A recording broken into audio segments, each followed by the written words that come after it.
It begins in 1861. I have just inherited the throne of the Netherlands. This video is purely for entertainment and does not infringe on copyrights or laws. The rights to the novel and image belong to the original author. We do not claim ownership. Don't like waiting and want to listen to this fanfic in full now? Subscribe to our Patreon, where you'll find the best fanfics.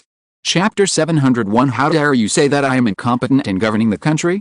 The Netherlands' increasingly high-profile diplomatic declarations and domestic anti-Argentine public opinion, along with the Netherlands' influence in world newspapers, the whole world is watching Argentina. Ladies and gentlemen, it is time for us to seriously respond to the Netherlands. President Mitre looked at Vice President Sarmiento, Interior Minister Joyno, Finance Minister Shakes, Food Minister Sicalo, Industry Minister Tite, Mayor of Buenos Aires, Argentina's capital Carter, Senate President Paes, House Speaker Ham and other Argentine political giants who were gathered around the round table. After sitting down, he looked around and said, "Today's meeting should come to a conclusion." The entire conference table suddenly fell silent. As the second in command in the Argentine government, Sarmiento knew it was time to speak. The British and Dutch had a naval battle in Chile. Britain lost 8 warships in a large-scale submarine attack by the Dutch, while only 1 submarine was sunk by the Dutch. Britain was furious about this, so Britain's enthusiasm for developing relations with us has become more enthusiastic than before. The situation of British and Dutch psychological warfare and international public opinion warfare is severe. At present, all parts of the world, especially Europe, believe that Argentina is under multiple risks. At present, Argentina, as the 11th largest economy in the world, is beginning to be pessimistic about its future potential. Everyone knows that the Netherlands currently has a large weight in the Argentine economy. Many American economic experts believe that Argentina's political and economic situation and the way to deal with it are worth finding a way out and thinking deeply. In the UK, many London experts believe that Argentina should continue to arm itself, but in the more neutral France and Germany, many people in their countries believe that Argentina should keep a low profile and not provoke, in order to ensure economic prosperity and greater self-reliance, and not give the Kingdom of the Netherlands a reason to urgently intervene in Argentina. Even in our Argentina, many people circulate such a saying, which goes like this: "Don't poke the bear. It's a good day as long as the bear doesn't attack you." Sarmiento said this lightly. At present, no matter at home or abroad, it seems that we don't think that it is a good choice to have a bad relationship with the Netherlands.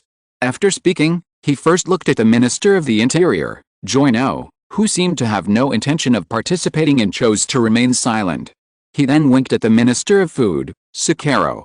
Although the latter was not far away, he still said, "The key to Argentina's ability to maintain peace and security in the past 20 years is to develop relations with all countries, concentrate on developing food and industry, and stay away from the disputes among European countries."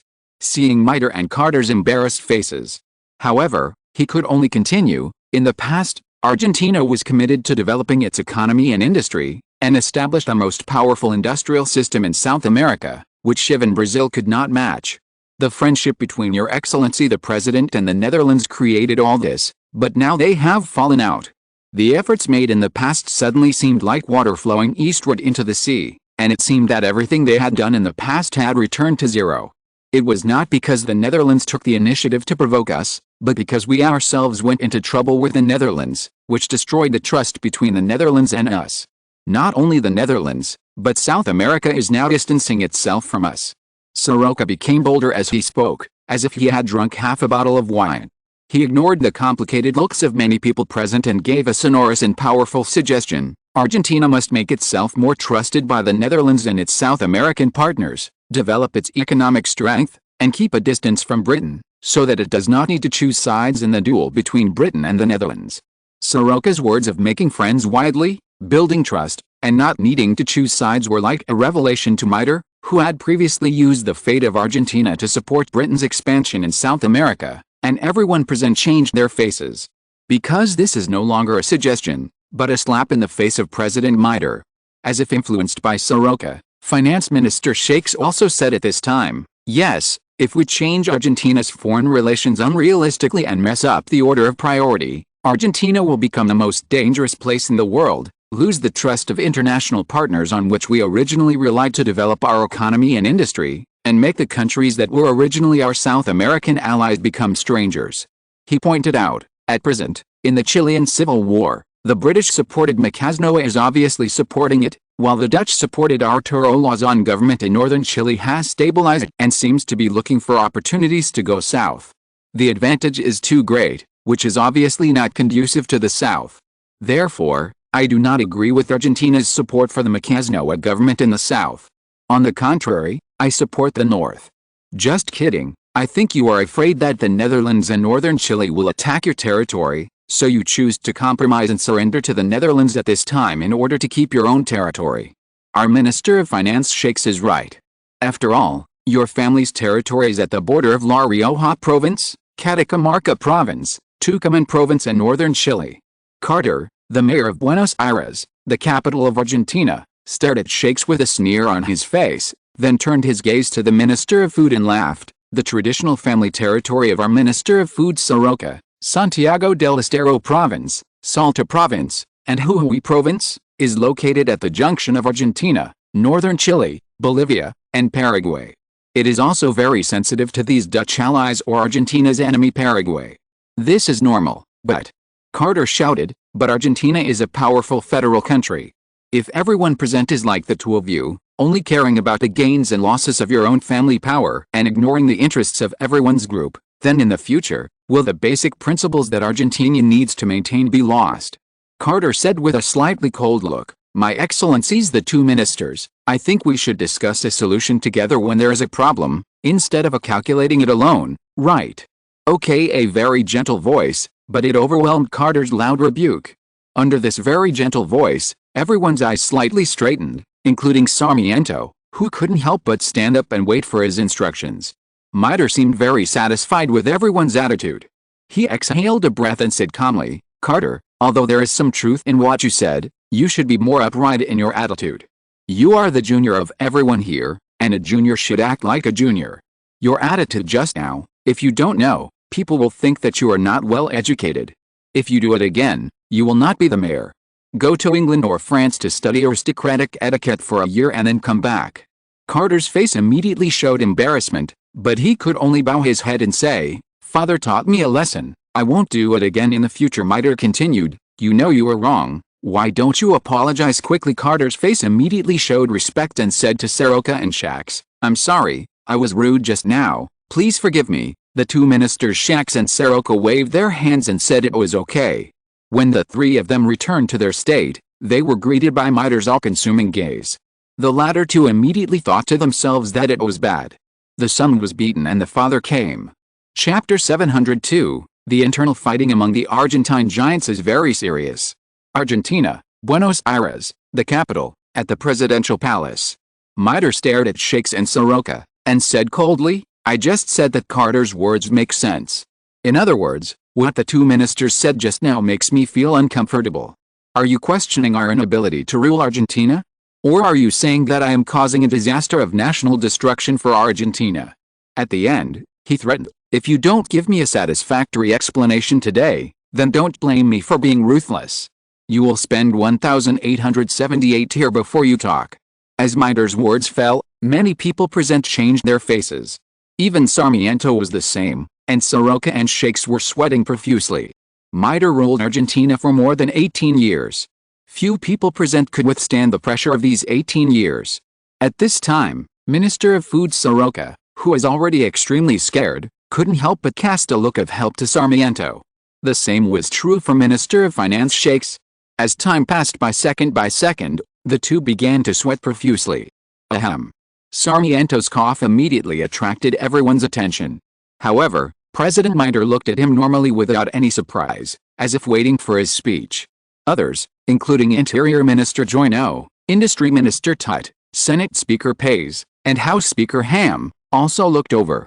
Carter cunningly showed hope, but also revealed fear. He thought to himself, Father is very afraid of this man. He has been on guard against him for many years. However, he did not dare to take action because he was supported by the Netherlands. However, because of this, he has always restricted Sarmiento's power to the south, far away from the political center of Buenos Aires, the capital of Argentina. However, in order to appease him and the Netherlands behind him, this guy's power has expanded a lot.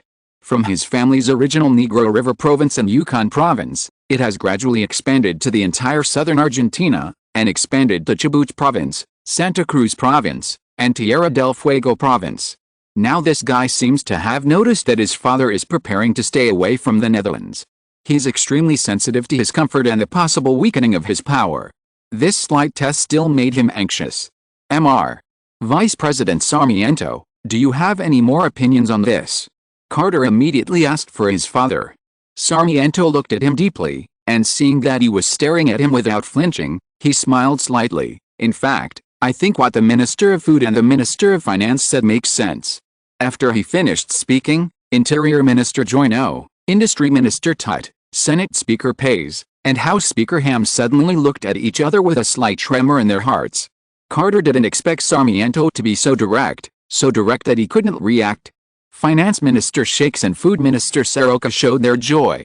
At this time, Senate President Pays sneered, "I dare not agree with what the Vice President said." Sarmiento immediately showed curiosity and asked, "I wonder what our Senate President means." Pays, "The Netherlands has a huge influence in South America. This may be beneficial to Argentina when it is still weak, but when Argentina becomes a major power in South America, the Netherlands' growing influence in South America is the biggest obstacle for Argentina to expand its influence. Look at the governments of Colombia, Peru, Venezuela, Ecuador and northern Chile now. These countries are bowing to the Netherlands. Does Argentina need to shake its head and tail to the Netherlands in the future?" He accused, "If this practice of losing national identity is worthy of praise, then it is better not to have such an Argentina." Yes, House Speaker Ham followed up, "I also feel that the relationship with the Netherlands was too close in the past few years, so now it is time to distance ourselves. What the Netherlands can give us has been given in the past 17 and 18 years, but what the United Kingdom gives us has not yet begun. Now the Netherlands has launched a three-party system, and the Socialist Party has launched a friendship with parties around the world, right? If we define the Netherlands and the United Kingdom as two parties outside Argentina, then we have been friends with the Dutch party for many years and have received benefits from them. Now it is time to be friends with the British party and receive benefits from them. This is the secret of a multi-party system." Saroca wanted to refute, but was stopped by Sarmiento waving his hand. Sarmiento smiled and said, "But that also depends on whether Argentina can swallow so many benefits and digest them. Don't forget, Britain and the Netherlands are not fools. Whoever regards Queen Victoria and William IV as fools is the biggest arrogant person in the world. Be careful not to be slaughtered in the end without knowing what happened." At this time, Minister of the Interior Joino said, "Despite this, Argentina has finally grown up. We are indeed not suitable to be followers of the Netherlands. Argentina has its own identity as a great power." Although Carter was happy about the righteous help of Minister of the Interior Joino, there was still fear in his eyes. This man, like Sarmiento, was a great concern for his father Mitre. He seemed to be helping his father, but in fact, in the previous power struggles within Argentina, this guy and Sarmiento had become a check on the power of his father, President Mitre. This time, he actually supported their side for the first time. There must be something wrong when things are abnormal. He stared at the other party worriedly. Joino's territory is in the provinces of Mendoza, San Luis and San Juan, which are close to the Chilean capital Santiago, which is controlled by northern Chile. At this time, Joino doesn't seem to be worried at all. Who would believe it if he told others about it? But, Joino said with a smile, the Dutch Navy has already appeared in the Chilean waters with the British, and the British are like soft tofu that breaks at the slightest touch, and are now shrinking in Puerto Montt in the south with southern Chile. I think it's better for Argentina to be quiet than to move. After all, if it is reported that Britain suddenly withdraws from the Chilean civil war in South America at this time, it won't be a sudden thing. Carter retorted, but will Britain be willing to lose such a large strategic interest? Joino said lightly, there is nothing to be reluctant about. Don't forget that Argentina did not break free from the colonial rule of Spain back then, and Spain didn't say much about being reluctant. Instead, it was Portugal that made Brazil a great power, and it still needs to rely on Brazil to maintain its position in Europe. Joino finally said, many calculations are likely to fail. Argentina should not put its hopes on the road of resisting the Netherlands and Britain, and constantly use the economic foundation accumulated before as a bet, otherwise it will eventually find that it cannot exchange for the goals that Argentina wants. Note, You can open the administrative map of Argentina to see where these people's spheres of influence are. Chapter 703 Elections, starting from Western Australia. The Netherlands, like the United States in later generations, has two election stages, midterm elections and prime ministerial elections. To put it simply, midterm elections are specifically for the election of senators, representatives and governors. The latest Dutch constitution reviewed in 1875 stipulates that Dutch senator candidates must be at least 25 years old, have been a Dutch citizen for at least 10 years, and must be a resident of the province of election. Members of the House of Representatives must be at least 20 years old, have been a citizen of the Kingdom of the Netherlands for at least 5 years, and be a resident of the province of election. Members of both houses can be re-elected and are full-time and may not hold government positions concurrently. In addition, in the Dutch midterm elections, in addition to the elections of the two houses of Congress, the Netherlands, except for the Australian mainland, Tasmania, and New Zealand, other overseas provinces such as the provinces of the Netherlands in Europe, the Dutch East Indies, New Guinea, Suriname, Hawaii, the South Pacific Islands, the New Guinea province, and the African provinces, all hold elections for senior officials in each province at the same time as the midterm elections. The governor elections were held in 9 places in Australia, including the province of William, formerly Victoria, Queensland, South Australia, Western Australia, Northern Australia, and New South Wales, the 2 overseas provinces of New Zealand and Tasmania, and the Australian capital Melbourne, from December 10 to December 20 this year. The Netherlands is a constitutional monarchy consisting of 38 provinces and the capital Melbourne. The senior officials of each province and Melbourne are directly elected by voters. The term of office of senior officials is generally 4 years, except for accidents. According to Dutch regulations, midterm elections will re-elect senior officials with overseas identities, except New Zealand and Tasmania. The prime ministerial election was held at the same time as the elections in the 9 provinces and cities of Australia, New Zealand, and Tasmania. The final result of the midterm elections in 1876 made the Liberal Party win, allowing the Liberal Party to regain control of both houses of the Dutch Parliament. Among the 9 provinces and cities in Australia, New Zealand, and Tasmania, the Liberal Party controlled 4 provinces: Melbourne, William, Western Australia, and Queensland. The Christian Party controlled 3 provinces: South Australia, Northern Australia, and New Wales. The Socialist Party controls Tasmania and New Zealand. Many people are very interested in this election because after 16 years of ruling, the Liberal Party will face the biggest challenge in history, especially in the current Dutch political arena and even overseas. There have been reports that the Christian Party and the Socialist Party will form a joint election team to jointly challenge the hegemony of the Liberal Party.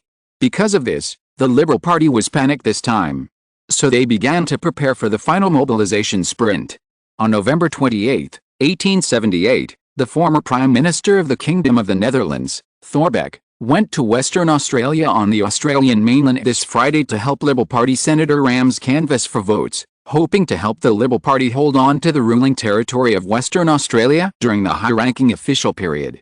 Thorbecke, who was elected Prime Minister of the Netherlands 3 times from 1849 to 1853, 1861 to 1865, and 1866 to 1870, stood on the podium of an opera house in the suburbs of Perth City Hall that day. He called on everyone to actively vote in the Dutch general election from December 10 to December 20. At the same time, the traditional territory of the Liberal Party, Western Australia, should not be lost. He shouted to the more than 2,000 people in the opera house, "It is not enough to just elect the Liberals with votes. We need to elect outstanding people at all levels of elections." Thorbecke pointed out that some people who are trying to undermine the balance of the Netherlands are running for governing offices in various provinces and cities in the Netherlands. If they win, I don't know what will happen, but everyone can see and touch the achievements of the Liberal Party in the past decade. We firmly implement all the instructions from His Majesty William IV. At the same time, we also listen carefully to all the voices that love the Netherlands and make the Netherlands stronger. We did it because our Kingdom of the Netherlands has become a world-class power, not just in the Indian Ocean and Pacific regions. So, voting for the Liberal Party is the wisest choice. The majority of people attending the campaign rally that day were people who migrated from the Netherlands to live in Western Australia. They shouted the slogan that Thorbecke used when he was elected in Amsterdam, and the atmosphere was boiling. Western Australia is the primary target of the Socialist Party, because if the Socialist Party only needs to take this place, then the Liberal Party in the Australian mainland will directly change from the 4, 3, and 2 patterns of the Liberal Party, the Christian Party, and the Socialist Party in the 9 provinces. Even if other conditions remain unchanged, the Socialist Party will also take 3 provinces, and it will become a true 3-way split, with each taking 3 provinces. Therefore, as long as it takes this place, the Socialist Party can compete fairly with the 2 major old parties and officially land on the Australian mainland, because the Socialist Party has only taken the isolated New Zealand and Tasmania provinces. If Western Australia is taken, it will achieve a breakthrough from 0. This is very important for the Socialist Party. At present, the Socialist Party and the Christian Party have not yet suppressed each other in the Senate and the House of Representatives, but if they win this time, they can break the monopoly of the Liberal Party. Therefore, if they win the general election, the future is promising. Therefore, Western Australia, which took the lead this time, became the weather vane of the general election. Liberal Party Senator Rams of Western Australia faced a competition from Socialist Party Senator Walker of Western Australia. Walker won the support of Socialist Party leader Jules Darnaton and former Home Secretary Russell. He is a founding member of the Socialist Party and a political ally of Jules Darnaton. Liberal Party member Rams and Socialist Party member Walker also competed with Christian Party member Cape for a high-ranking seat in Western Australia, but Cape's polls have always been behind Walker and Rams. Thorbecke's active campaigning for the Liberal Party does not show that the Liberal Party is increasingly anxious about the future elections in the 9 provinces and cities of mainland Australia. According to the election analysis of the Australian Times and the European Times, the current polls are increasingly favourable to the Socialist Party in the election of high-ranking officials in Western Australia. As of November 20, 1878, Socialist Party Senator Walker had a 43% chance of winning, which was the same as Rams, reaching about 45% support, almost tying Rams. Even Socialist Party Senator Walker was estimated to have a 70% chance of winning. So it is understandable that veteran Thorbecke is now out to personally canvass for votes for his former subordinate Rams. However, times have changed. Can Thorbecke, a political giant who has served 3 terms as Dutch Prime Minister, really boost Rams's poll support and surpass the new generation of the Socialist Party, political ace Senator Walker? No one knows the result, but everyone is looking forward to it. After all, after the arrival of former Prime Minister Thorbecke, it is clear that the polls in Western Australia seem to have helped Rams to increase his popularity and distance himself from Walker, but the difference between the two is only less than 10 points. Suspense, still suspense. Chapter 704, The Imperial Prime Minister of the Netherlands. The author believes that although the position of the Dutch Prime Minister holds great power in personnel appointments and decision-making, he is not a real power holder. In the European Times, Herman van Perron, a world-renowned political commentator and Sydney election principal, who is always known for his boldness, spoke out his thoughts in an interview. Yes, in my opinion, the Dutch Prime Minister does not really hold great power in the cabinet government's personnel appointments and decision-making. In reality, the power of the Prime Minister is also restricted from many aspects. Whether in the process of campaigning for the leader of the ruling party and forming a cabinet government, or in daily decision-making and political activities, the Prime Minister has to bear many checks and balances. He pointed out in the European Times that the current leader of the Dutch Liberal Party and the current Prime Minister of the Netherlands, Gerrit de Vries, accepted the official appointment of His Majesty William IV at the new Dutch Palace in Melbourne on February 20, 1871, and began his first term as Prime Minister and became the new Prime Minister. He took office for the second term as Prime Minister of the Netherlands on February 20, 1875. When Gerrit de Vries took over, the most powerful former Prime Minister of the Netherlands, Thorbecke, was personally supported by the other party to take office. However, the actions of former Prime Minister Thorbecke made people see the crisis. Yes, under the long-term rule of the Liberal Party, where's the survival oil for other parties in the Netherlands? As a model of conference, the Netherlands has always been known for its stable government in following the UK to implement the Westminster model, which is in sharp contrast to the instability of the parliamentary system in other continental European countries and American countries. The French Second Republic panicked for 6 years and had 3 supreme leaders. Finally, Napoleon I succeeded in becoming the emperor of the First French Empire after becoming the ruler.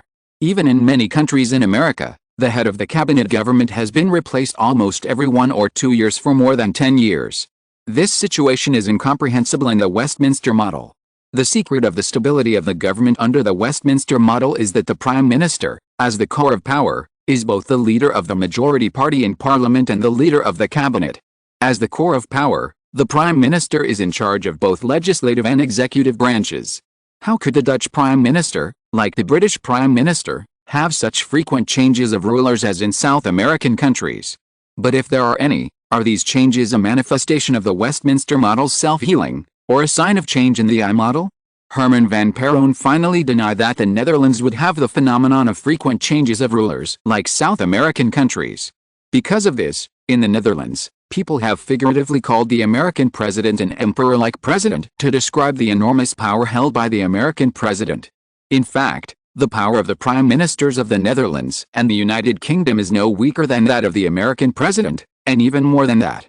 From an institutional level, the American president only controls the executive branch, while the prime ministers of the Netherlands and the United Kingdom control both the executive branch and the legislature. But the United Kingdom and the Netherlands are not only the heads of government, but also the leaders of the majority parties in the House of Commons. If the Christian Party and the Socialist Party succeed in forming a coalition government this time, then the same will be true for the leader of the ruling coalition. In short, the prime ministers of the Netherlands and the United Kingdom have absolute power and status from domestic affairs to foreign affairs, from parliament to cabinet, and are almost emperor-like prime ministers.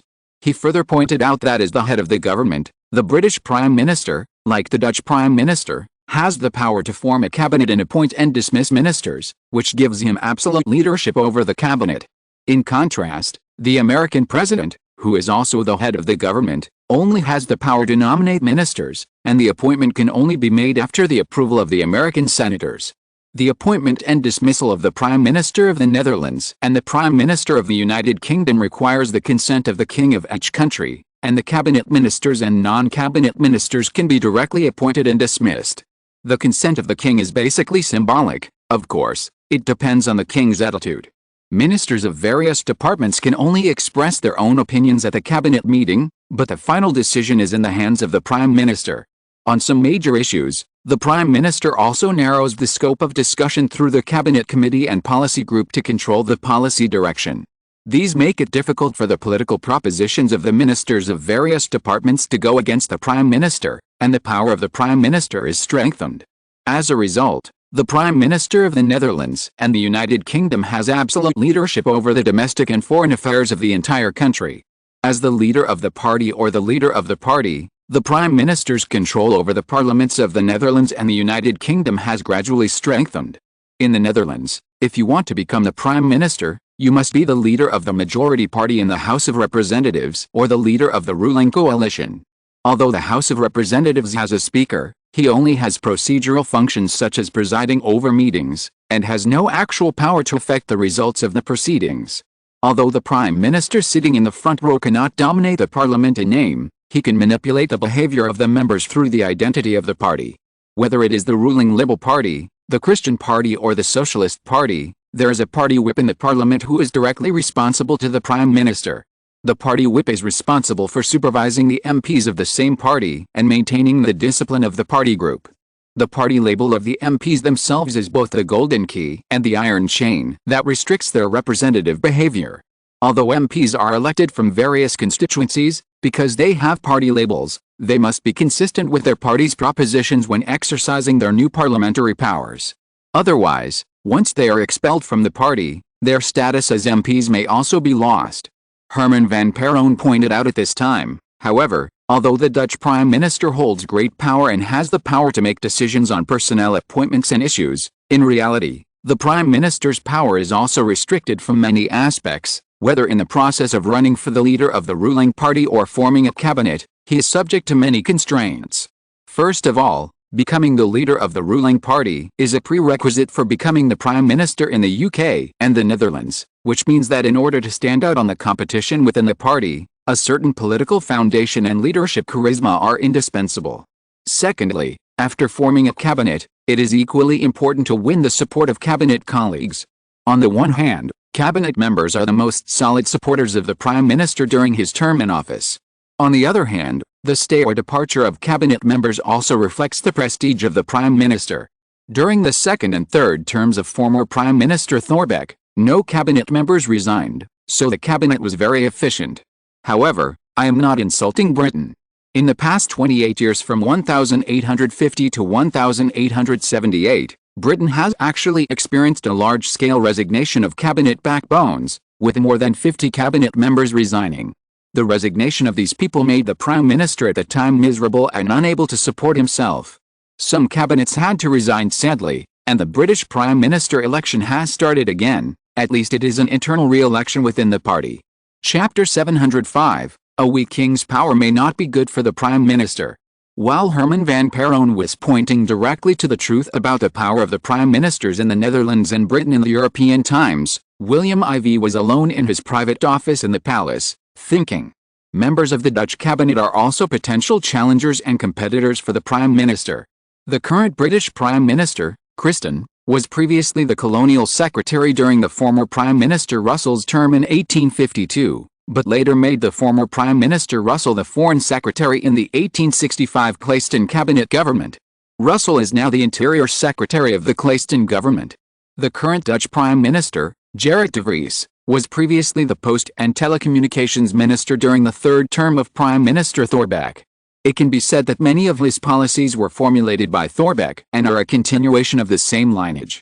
Although the Prime Minister has actual power in forming the cabinet and appointing and dismissing personnel, he must maintain a balance of power between factions within the party and should not be rash when appointing and contacting ministerial positions. According to the tradition that the Dutch Prime Minister can only be re-elected for one term and a maximum of 8 consecutive years, Gerrit de Vries has less than 3 months left in his term.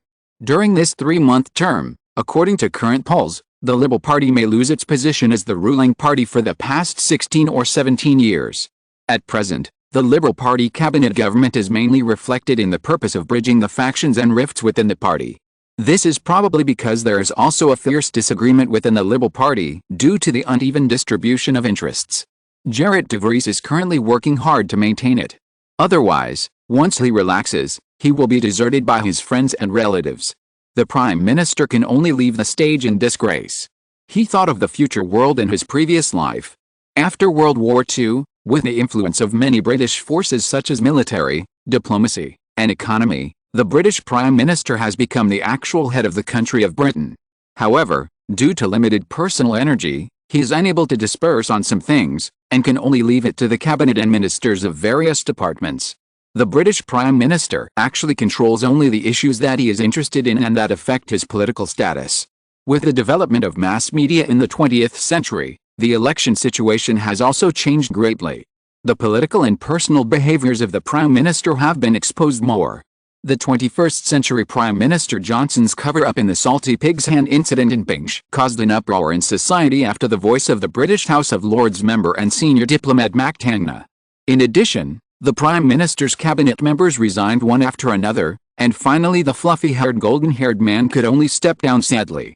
Various constraints show that although some powers of the future British and Dutch Prime Ministers are even greater than those of the US President of the same period, the restrictions they are subject to are no less than those of the US President. The Prime Minister's power is arrogant, but it does not mean that it is unbreakable. From a historical perspective, the frequent change of prime ministers in the future of Britain seems to be more in the challenges of changes in the external environment and internal governance crises. Just look at the history of 1922 to 1924, just 2 years, Britain has experienced 5 prime ministers, and in the early 20s of the 21st century, there were also 3 prime ministers in 1 year. The historical background of the former was the First World War and the Great Depression, and the latter was the economic crisis caused by Brexit and the Russian-Ukrainian War, which further deepened the resentment of ordinary British people under high inflation in Britain. The challenges brought by major issues such as Brexit, the coronavirus epidemic and the Great Recession, the inflation crisis and the impact of Brexit have made the cost of living continue to rise, making it difficult for many voters to continue to support the government, and finally passed it to Parliament through various channels, forcing the Prime Minister to resign. These are the reasons why the British Prime Minister was short-lived during that period. William IV took a sip of tea, took a deep breath, and then swallowed it slowly. Looking at the election news of 9 provinces and cities in mainland Australia, New Zealand and Tasmania in his hand, he couldn't help but smile. The current parliamentary system design in the Netherlands also makes it easy for changing prime ministers to become a normal topic of discussion. Like the United Kingdom, the Netherlands adopted a model similar to the joint stock system at the beginning of its founding. The later East India Company was established in this way. First there was a country, then there was the East India Company.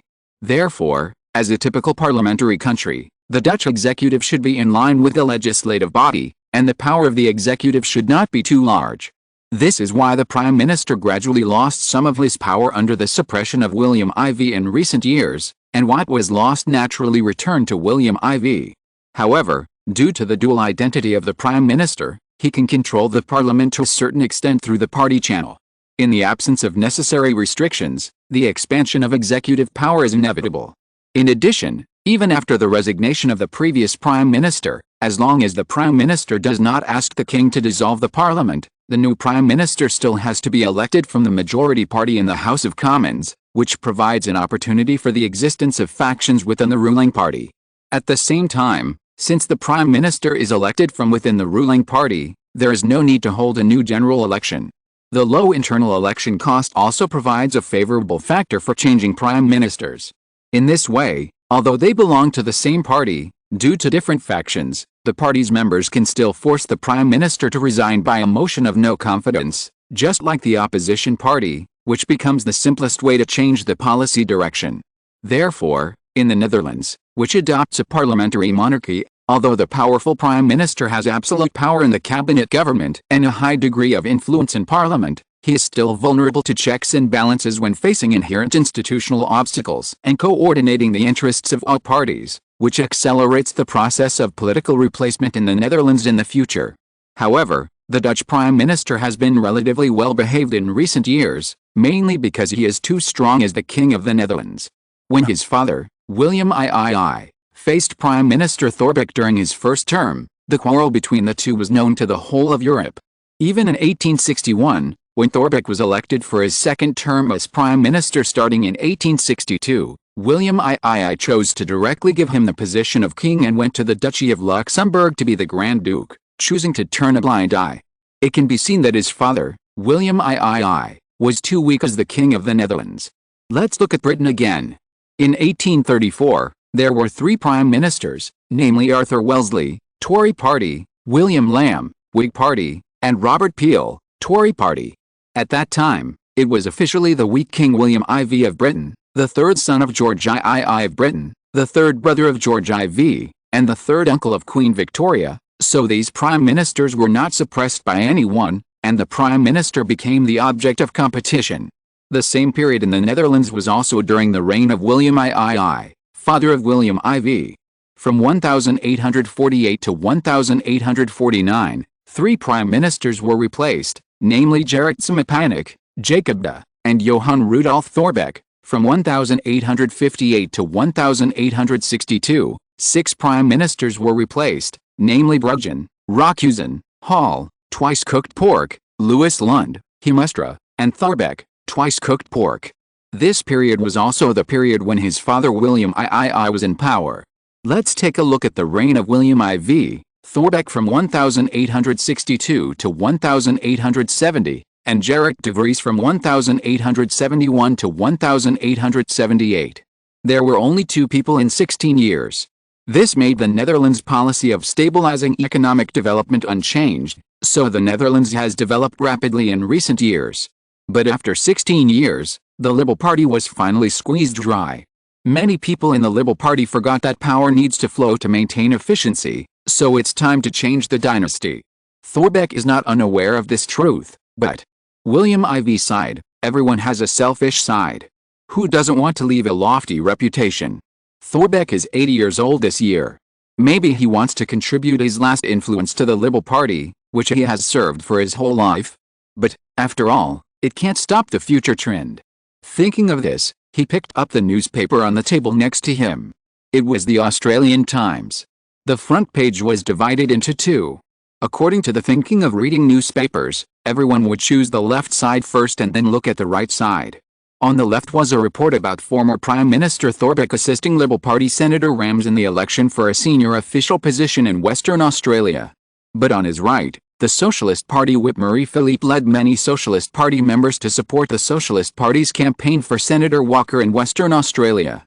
There, Walker was very confident and seemed full of fighting spirit. 68-year-old former Belgian King Marie-Philippe PK, former Dutch Prime Minister Thorbecke. This is the headline of the Australian Times in bold and black. As the Australian Times opened the conversation, other newspapers followed suit, with dazzling headlines, but also refreshing.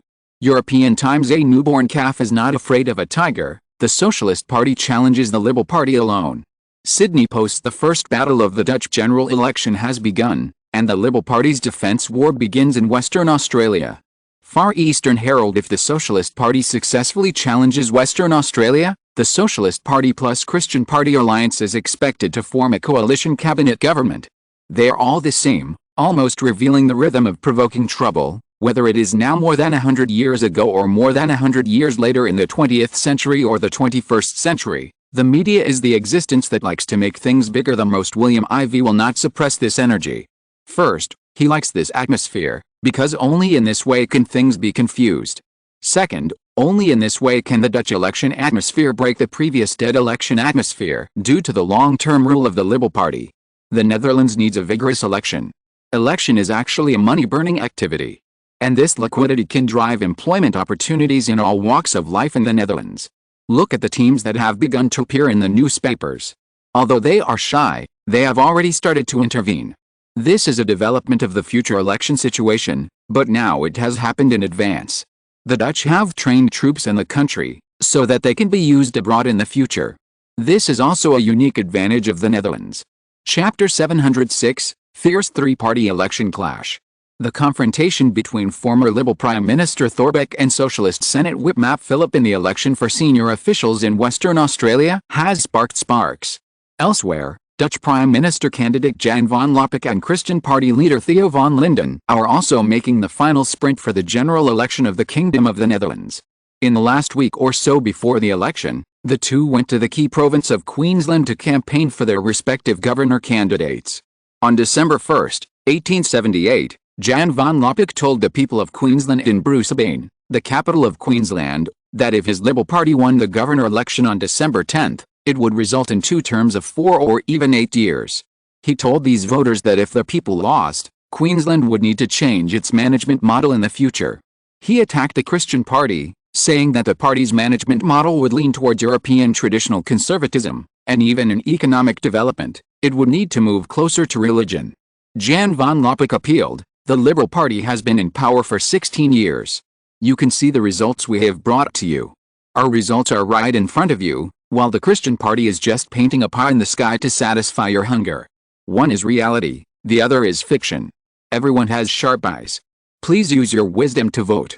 As for the Christian Party camp, Christian Party members including Theo van Linden predicted that the Christian Party will win a landslide victory in this election. So this time Jan van Linden directly refuted, the long-term rule of the Liberal Party has caused a crisis in our Netherlands, because it will make the Liberal Party lazy. The Christian Party will not discourage people's expectations. On the contrary, we are willing to fulfill people's wishes. Unlike the Liberal Party, the Christian Party has existed for hundreds of years. We coexist with the Netherlands. We are with the people, the nobles, and the royal family. We are servants of God and loyal to His Majesty William IV. We oppose Mr. Jan van Lopik's accusations. Of course, we also forgive his accusations because we know that this is a kind reminder. We will always do better than your accusations. As for the economic development problems of the Christian Party accused by Mr. Jan van Lopik, please look at the places ruled by our Christian Party, such as New South Wales, the fastest growing and most economically developed province in the far east of the Netherlands, the international metropolis of Sydney, and the New Guinea province where the largest naval base in the Netherlands is located. These are the most convincing existence of the Christian Party. Finally, he called for, the Netherlands needs reform, and the Christian Party will be the biggest force in this transformation of the Netherlands, because the Christian Party will make a better management model than the Liberal Party based on the needs of the people. If you want to prevent our country from being destroyed and save the Dutch dream of becoming a great power, between December 10th and December 20th, you must strongly support the Christian Party and vote for the Christian Party candidates. At the same time, Socialist Party Chairman Joseph Beit, former Speaker of the Belgian House of Representatives, also went to William Province, formerly Victoria in the British era, to campaign for the Socialist Party candidates. He told supporters that the Socialist Party will not forget that William Province is one of the places with the largest number of socialists, and at the same time, it will not forget that the Socialist Party is headquartered in William Province. The Liberal Party headquarters is currently located in Adelaide, the capital of South Australia, and the Christian Party headquarters is in Sydney, the capital of New South Wales. As the great province of William, the entry of our Socialist Party itself proves the weight of William in our Socialist Party. We do not oppose the Liberal Party to support the development of William, but we are more willing to let the Socialist Party become the biggest supporter of William. The Socialist Party hopes that William will become our real base camp, which can be on par with South Australia and New South Wales. As the elections in Western Australia, Queensland and William entered the biggest competition, these three provinces are key provinces and are also the most likely to be challenged by the Christian Party and the Socialist Party among the 5 provinces of the Liberal Party. It can be said that they are evenly matched. Among them, the Socialist Party has launched a large-scale attack on Western Australia and William. From the current surface, the Christian Party obviously does not oppose supporting the Socialist Party to take over these 2 provinces. Obviously, they have communicated with each other. Many people speculate that the Christian Party hopes to support the Socialist Party to challenge these 2 provinces and officially land on the Australian mainland. What the Socialist Party needs to pay is to fully support the Christian Party to win the position of Prime Minister and Governor of Queensland. The deal can be said to be reasonable. If these provinces change, the electoral votes will change dramatically. With the possible changes in Western Australia, Queensland, and William, this will determine whether the Liberal Party will have the advantage of voice and base in the Kingdom of the Netherlands in the future. As a result, nonpartisan election forecasting agencies and polls show that the Socialist Party may become the least winner of the 3 parties in the 9 provinces and cities of Australia, New Zealand, and Tasmania, while the Christian Party and the Socialist Party will be the winners of this election. In short, as the election approaches, the entire Kingdom of the Netherlands is boiling. The headquarters of the William Socialist Party is located in Geelong, west of Melbourne. Geelong is currently the capital of William. Sitting next to Jules Darnaton are Socialist Party Chairman Joseph Beit, Senate Whip Murray Phillip, and House Whip Hester. The current situation is very favorable to the Socialist Party, but we need to keep a hand in everything and can't just rely on superficial views to think that we have one. Hester, the whip of the Socialist Party in the House of Representatives, said with some concern, "I always feel that the election situation will not be so easy to meet our expectations. I am worried that the Liberal Party will not let the election go smoothly." Joseph Beit said, "Are you worried that the Liberal Party will not play by the rules?"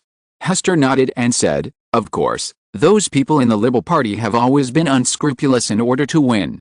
Thorbecke has personally participated. He won many elections in the past, and his various strategies are even more difficult to guard against. Facing a veteran of the election like him, who dares to take it lightly?" "That's true." Joseph Beit sighed. "Speaking of which, as you all know, former Prime Minister Thorbecke is also my mentor. I am most impressed by his strength. To be honest, I am not really sure about facing him. This may be what people call being suppressed for a long time and getting addicted." Having said this, Joseph Beit took back his sigh and said to Murray Phillip and Jules Darnaton, "So if you want to win the election against him, you have to take him by surprise. I am very familiar with him, so it is better for the 3 of you to target him." Chapter 707, Washington's Visit, a sigh from Bismarck. The Dutch election has become the focus of world attention. Even German Prime Minister Bismarck, who was visiting Washington, D.C., had to discuss the topic with President Stephen Douglas at the White House. American President Stephen Douglas said cautiously, "This Dutch election has formed a multi-cornered election battle in many constituencies, but according to current observations, there has been no abandonment effect in the election, and there will be no strategic voting." Bismarck said seriously, "This Dutch election is a total release of political energy from all countries and parties, and it is also a backlash against the 16 years of Liberal Party rule in the past. The Liberal Party wants to hold its own position and keep its territory in South Australia, William, Victoria, Western Australia, and Queensland. The Christian Party is in Northern Australia, New South Wales, and Melbourne, and is in Queensland. The Socialist Party is holding on to Tasmania and New Zealand, and is watching Western Australia and William, Victoria, with great enthusiasm. Each party has its own calculations, and they are entering the field at the same time, forming a triangular battle in many constituencies. Stephen Douglas nodded and said, "Yes, if we add the Labour Party and other small parties and independents, there will be 4 or 5 parties competing. However, according to current observations, there will be an abandonment effect in the Dutch election, and strategic voting will definitely occur." Bismarck laughed. The nominations for the 1878 Dutch election will soon be clear, and the coalition routes of various political parties will complete the nominations for the constituencies. Since the opposition camp and the ruling party camp cannot reach any compromise with each other, the Liberal Party will fight alone, so the possibility of a one-on-one confrontation is ruled out in this election. I even think that there will be a large integration of non-Liberal Party forces other than the ruling Liberal Party. Other parties such as the Christian Party and the Socialist Party will therefore attract other small parties and independents to join their camps. However, at present, it seems that the alliance formed by the Christian Party and the Socialist Party is the general trend. Looking at Western Australia, and then looking at William and Queensland, it can be seen that the two parties have completed the integration and are ready to go all out. Abandoning their own people to trade in exchange for the support of the other party will be the theme of this Dutch election. Mr. Bismarck is right, Stephen Douglas agreed. In countries where electoral mobilization is becoming more and more mature, when there are multiple candidates in a single constituency, there will sometimes be a guarantor abandonment effect. When multiple candidates from the same faction run for election, the votes will be dispersed. In order to avoid the election of candidates from political parties that do not agree with their own ideas, the electors may think strategically when voting. Bismarck said, "In this regard, the United States of America seems to be the most intense. President, the Democratic Party and the opponent Republican Party have been fighting for more than 50 years, formerly known as the Democratic-Republican Party, and its opponent was the Federalist Party founded by Hamilton. After being defeated, the former split into the current Democratic and Republican parties. It can be said that your party is extremely experienced in this regard." Stephen Douglas did not refute. In fact, it seems that the two parties are just for opposition. He said, "In practice, in order to prevent the party they hate the most from being elected, voters would rather give up the party they admire the most and vote for the candidate they hate less, in order to prevent the party they hate the most from being elected. This kind of voting behavior is called the abandonment effect, giving up one party to keep the other party." Stephen Douglas was right. Bismarck was naturally well aware of many election tricks.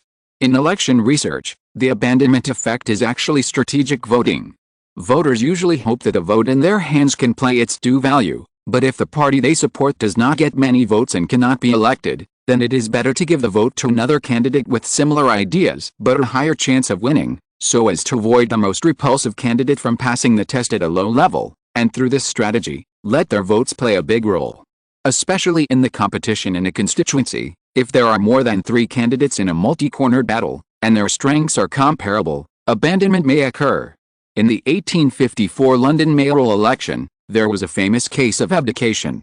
In the 1834 Amsterdam mayoral election, in order to prevent the strong candidate of the Liberal Party who migrated to Amsterdam from being elected, voters from Amsterdam who were inclined to the Liberal Party gave up supporting another candidate from the Christian Party who was born in the city, who was weaker in popularity.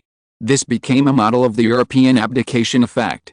If the 3 votes had been tied that year, and there had been no abdication, the final result might have been different. In the 1878 mayoral election of Melbourne, the new capital of the Netherlands, voters might also adopt a strategic vote in the end. Bismarck and Stephen were both familiar with Dutch elections.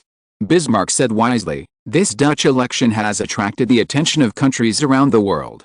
Different polls show that the current support for the Liberal Party is less than 40%. The Christian Party and the Socialist Party account for 36 and 24% respectively, and the remaining small parties or independents have only sporadic support. Due to the multi-cornered melee and the dispersion of votes, it is expected that no single camp will have more than half of the votes to govern alone. Generally speaking, the votes in this Dutch election have high doubts about the Liberal Party and are unwilling to see them win. The supporters of the Liberal Party do not like the Christian Party and are eager for the Christian Party to return to power. Despite the differences in preferences, the intimidation of multiple battles will not lead to the abandonment effect. What is the reason? Under Stephen Douglas's inquiring gaze, he analyzed, the Netherlands is a multi-ethnic society. Although the Dutch Germanic whites account for more than 68%, other Nordic Germanic peoples such as Sweden and Denmark account for 15% of the 20 million population of the Netherlands. The remaining European immigrants reach 8%, Latin Americans 5%, and the remaining 4% are mixed-race whites.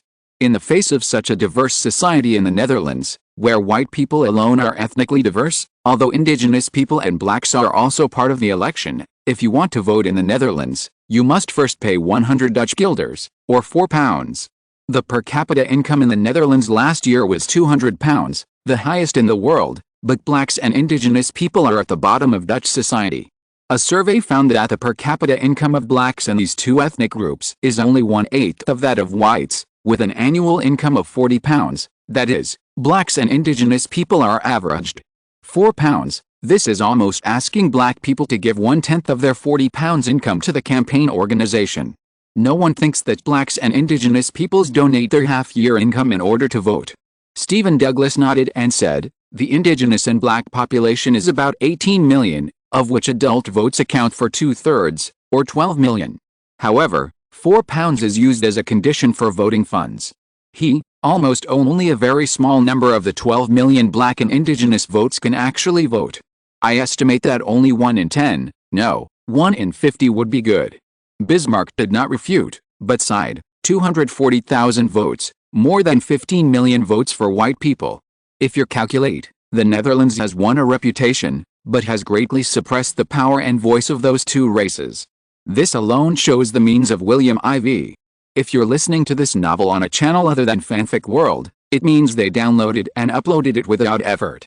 We cordially invite you to visit our channel, Mundo Fanfic Novelis. There you'll find the original version of this story and you can explore many other novels of various genres.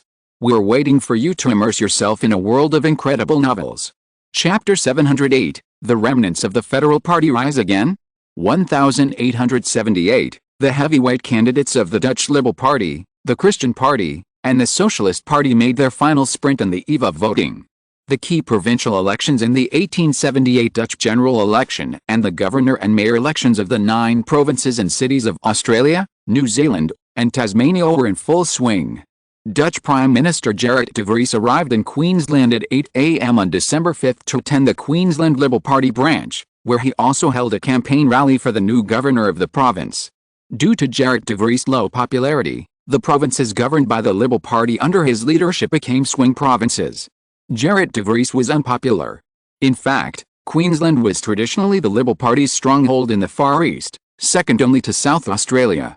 It was rumored that after attending the Queensland campaign rally to urge votes, Christian Party leader Theo van Linden would announce on December 6 that he would participate in this year's Dutch general election. According to the latest forecast of the nonpartisan election agency on December 4, the Christian Party and the Socialist Party alliance may occupy more than 40 of the 77 senators in the future, more than half, and will also become a majority in the House of Representatives. It is estimated that if this joint campaign is successful, the future coalition government will occupy the legislative power of the Congress.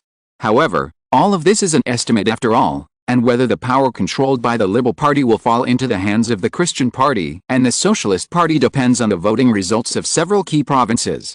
In Western Australia, polls show that the support rate of Socialist Governor-General candidate Walker has risen to 44.5%, and the support rate of Liberal Party candidate Grams has increased to 47.6%. This is the effect of Thorbecke's campaign. However, due to the small gap, the two candidates have entered a fierce stage of smearing and attacking each other. The fiercely competitive William province has also made the battle between the Socialist Party and the Christian Party very fierce. Queensland has made the Christian Party and the Liberal Party like two bulls at the top of the head. There are only 4 days left before voting, and the voting ends on December 20th, 10 days after voting. It takes 4 days to count the votes, and the results will be announced on December 25th. Candidates from both parties in the province of William have a chance to qualify. If the Liberal Party loses any of the super-large provinces of the Netherlands, such as Western Australia, William, and Queensland, It will seriously hinder the rapid decline of the Liberal Party's strength and affect the Liberal Party's base and internal unity. If all three provinces are lost, Gerrit de Vries's future reputation in the Liberal Party will definitely be a huge blow. It is even possible that the Liberal Party will complain and become a lame duck. This election in the Netherlands has made the world pay attention to a national election for the first time. So much so that the Netherlands' three parties competition for the election has not escaped their eyes. Dutch election strategy will even become a must-have book for running for public office in various countries in the future. Even the three parties have their own supporters, and finally the three parties have published their own books. The world is paying attention to the Dutch election. As the king of this country, William IV will naturally not let go of any unrest within his jurisdiction. William IV asked casually, "Charlie, the current election among the three parties in the Netherlands is very chaotic. Tell me about it.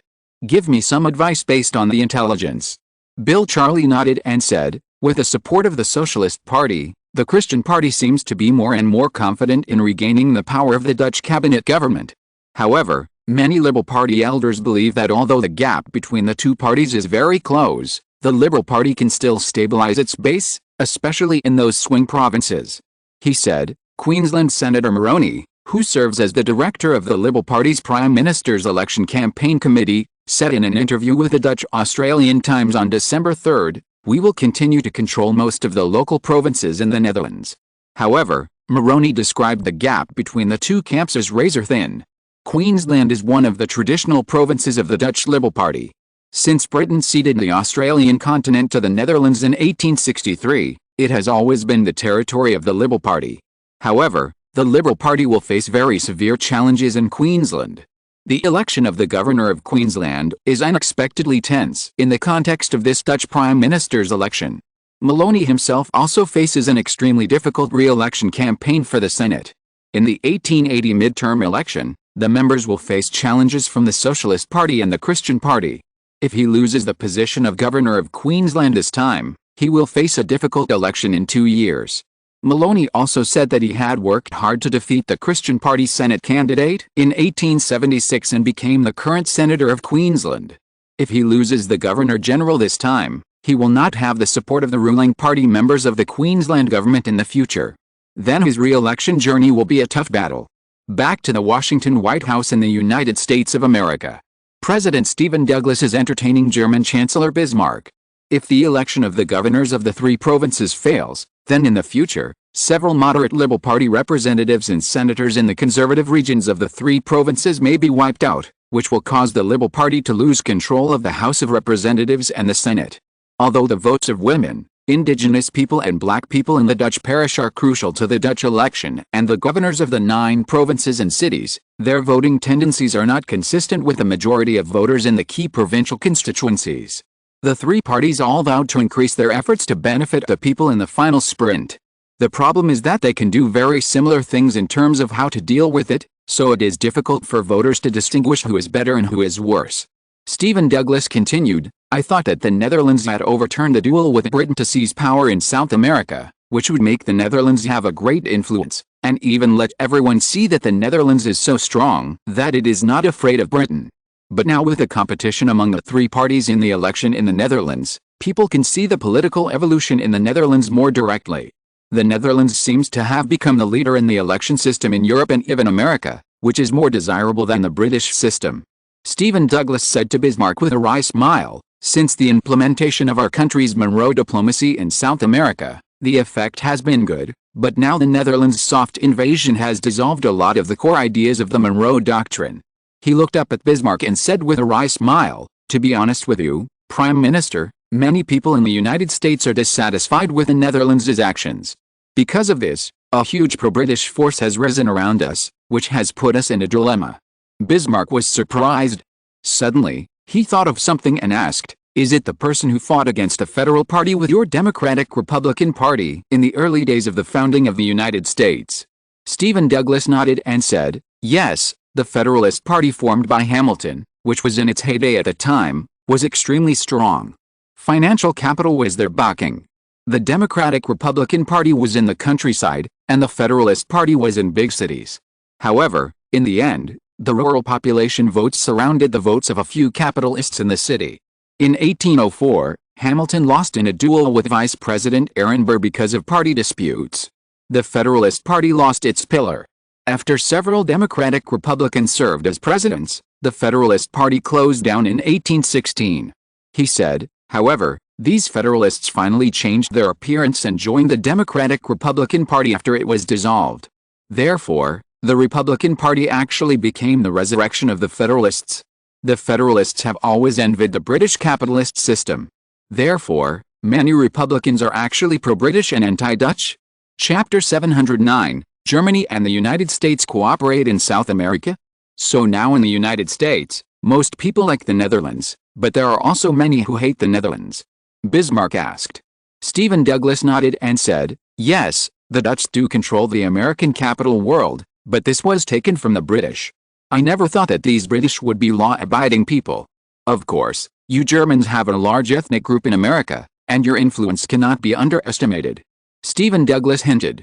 Bismarck pretended not to know. Where's the influence of the Germans? I don't know. Stephen Douglas took a deep breath, then tried to calm himself down and grinned. Currently, the Germans account for nearly 7 million people in the United States. If these people support the Democratic Party, then the Democratic Party has a good chance of winning in our next U.S. election. Bismarck looked awake and said, that's not bad, but what can the Germans get? What benefits can our German Empire get? Finally the claws are exposed. Stephen Douglas looked as if it should have been done long ago, and said mysteriously, if Your Excellency the Prime Minister can support the Germans in supporting our Democratic Party, then in the future, I can guarantee that in the next Grand Democratic Cabinet government, 2 cabinet ministers' seats will be reserved for the Germans. Bismarck was surprised when he heard this. So blatant?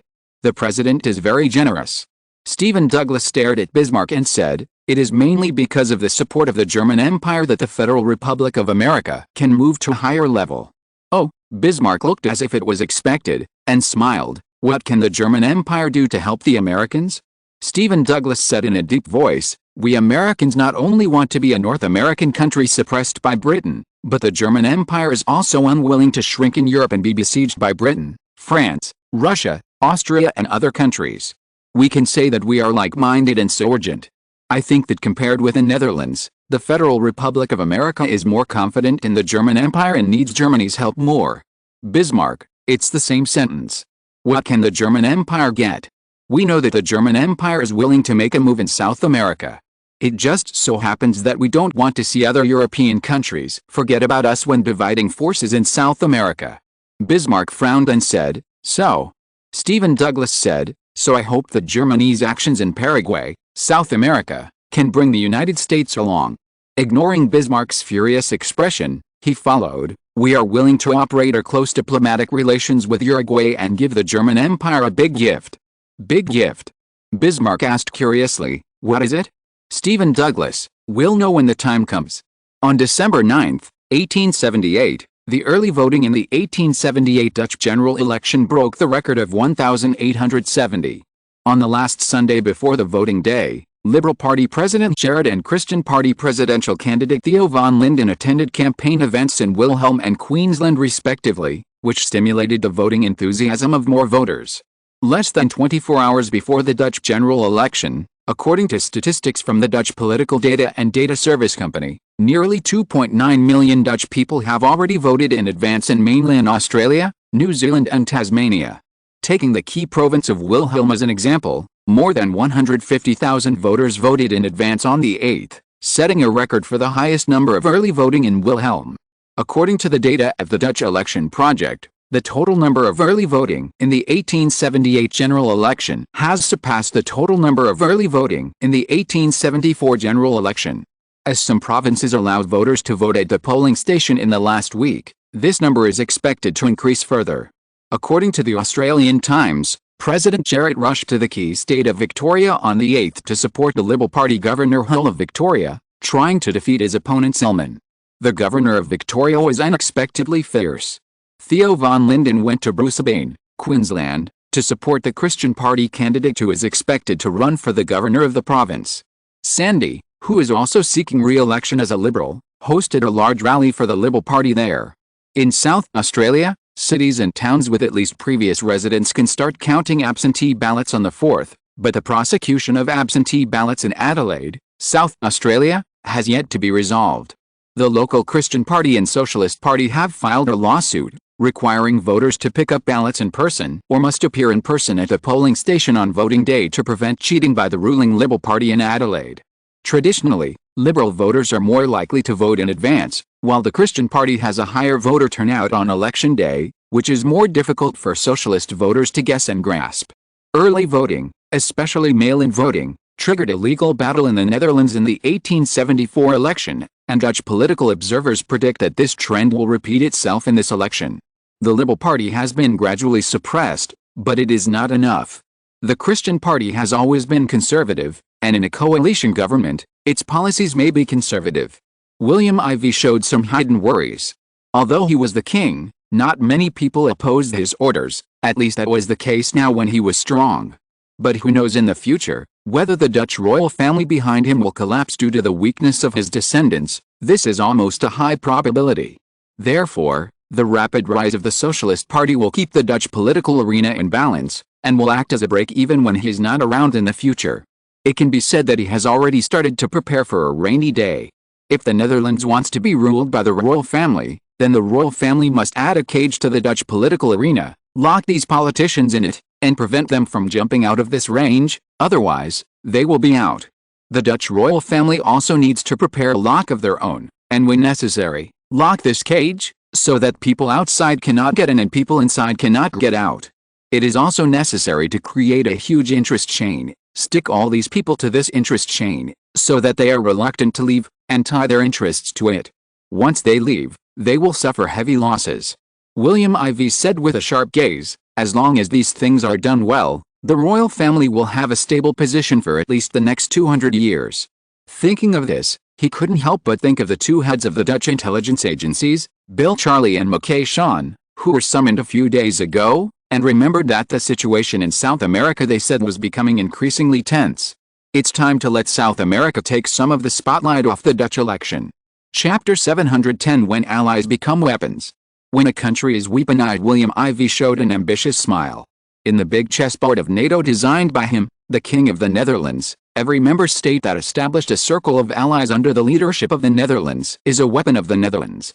It is called collective defense, but in fact it has lost its autonomy. William IV positioned his Dutch allies like this from the beginning, which was inspired by the United States in later generations. Germany after World War II in the previous life, like a certain country in the East that was defeated, was placed under the control of the United States and was no longer a normal country. They had no choice but to focus on the economy, and the two countries also became economic powers one after another. However, they all rely on the United States for security and defense, so it is impossible to be independent in diplomacy. The Western military alliance NATO is like a tight hoop on the head of Sun Wukong. Once the United States recites the tight hoop, everyone will have a splitting headache and obey obediently.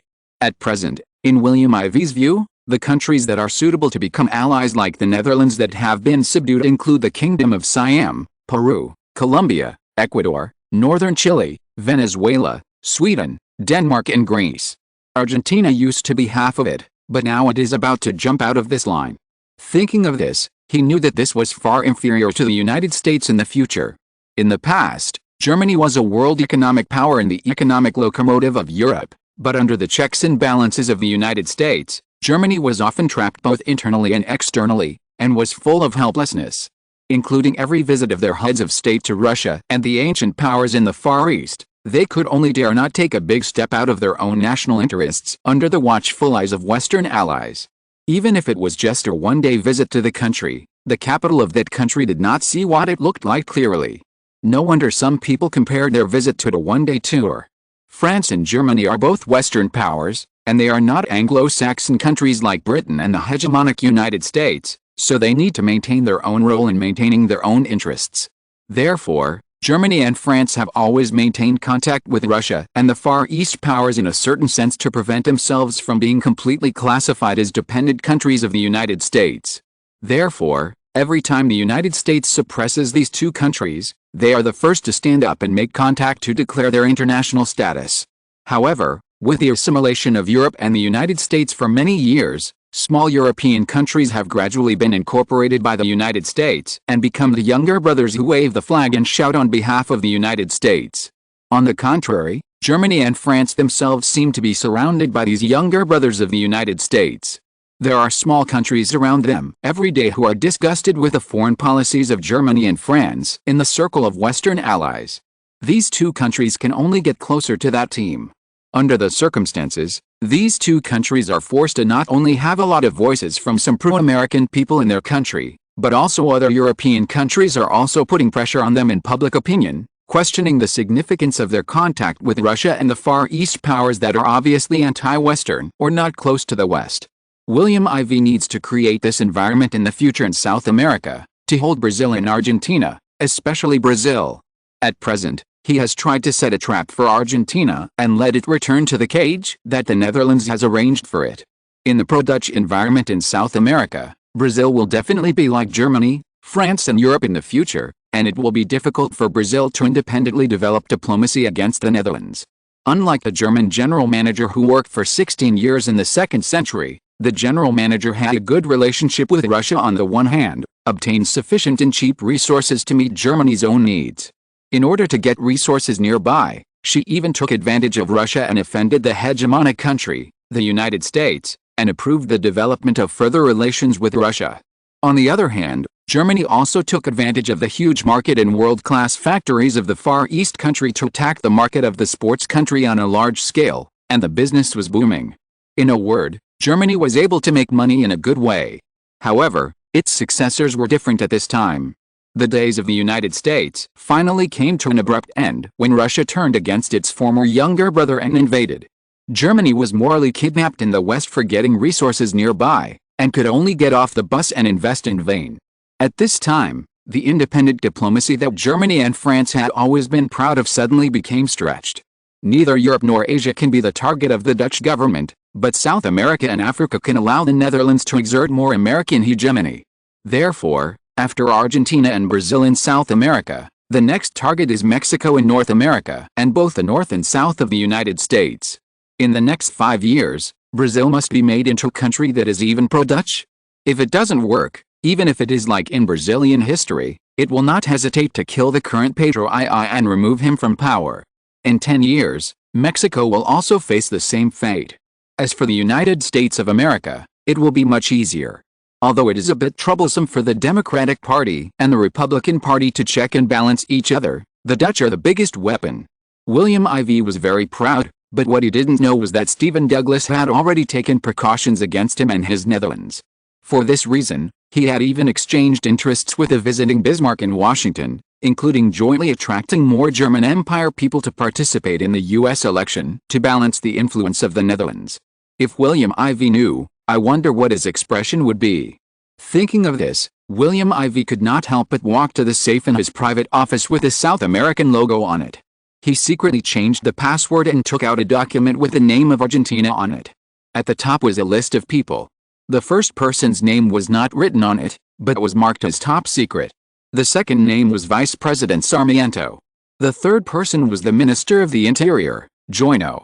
When everyone thought that the situation in Argentina was mysterious and that the Netherlands and Argentina's Mitre regime were at odds, who knew that this was actually just a big plan we had arranged, and the goal was, of course, to lure the snake out of its hole. After saying this, he unveiled a name that was covered up, and surprisingly, that name was Mitre. Yes, it was noted behind it that it was the position of the President of Argentina. I'm afraid that even Queen Victoria of the United Kingdom, Claxton, and William I of Germany, Bismarck, etc., were deceived by my deployment of concealing the world this time. Chapter 711, you already have troops stationed there, and you still want independent diplomacy? In South America, apart from Brazil, the traditional anti-Dutch forces in Argentina need to be slowly eliminated, especially those that have not shown their heads, and need to be lured out. In the past life in Europe, every time Germany and France approached Russia and the Far Eastern powers, under the internal forces of the United States, these two Western countries had to explain internally and externally. The President of France even wanted to share some pressure for Germany and persuade the German Prime Minister not to visit alone, but to visit the Far East together, but was rejected by the German leader, in order to declare Germany's independence and to show that he was unwilling to decouple from the Far Eastern powers economically, indicating that he still had a certain political courage. After returning, he still echoed some of the US's positions to balance this visit. But why can't he be more resolute? The answer must be the manipulation of the United States. Didn't you see Poland claiming more than 1 trillion euros in war expenses from Germany? Many people would not think that this was Poland's own initiative. Who knows if this is the United States' secret support for Poland to suppress Germany and let Germany not have independent diplomacy and get closer to the United States. After World War II, Germany was labeled as an aggressor and became a defeated country. It could only be manipulated by the victorious party. This was the historical consequence left by the Nazis, just like the consequence left by the militarism to a certain country in the Far East. The United States took advantage of the opportunity to exert its influence. On the one hand, through the Marshall Plan, it controlled Europe, whose economy was broken by the war and needed investment. On the other hand, it established the NATO through the military alliance and took the whole of Western Europe into its pocket.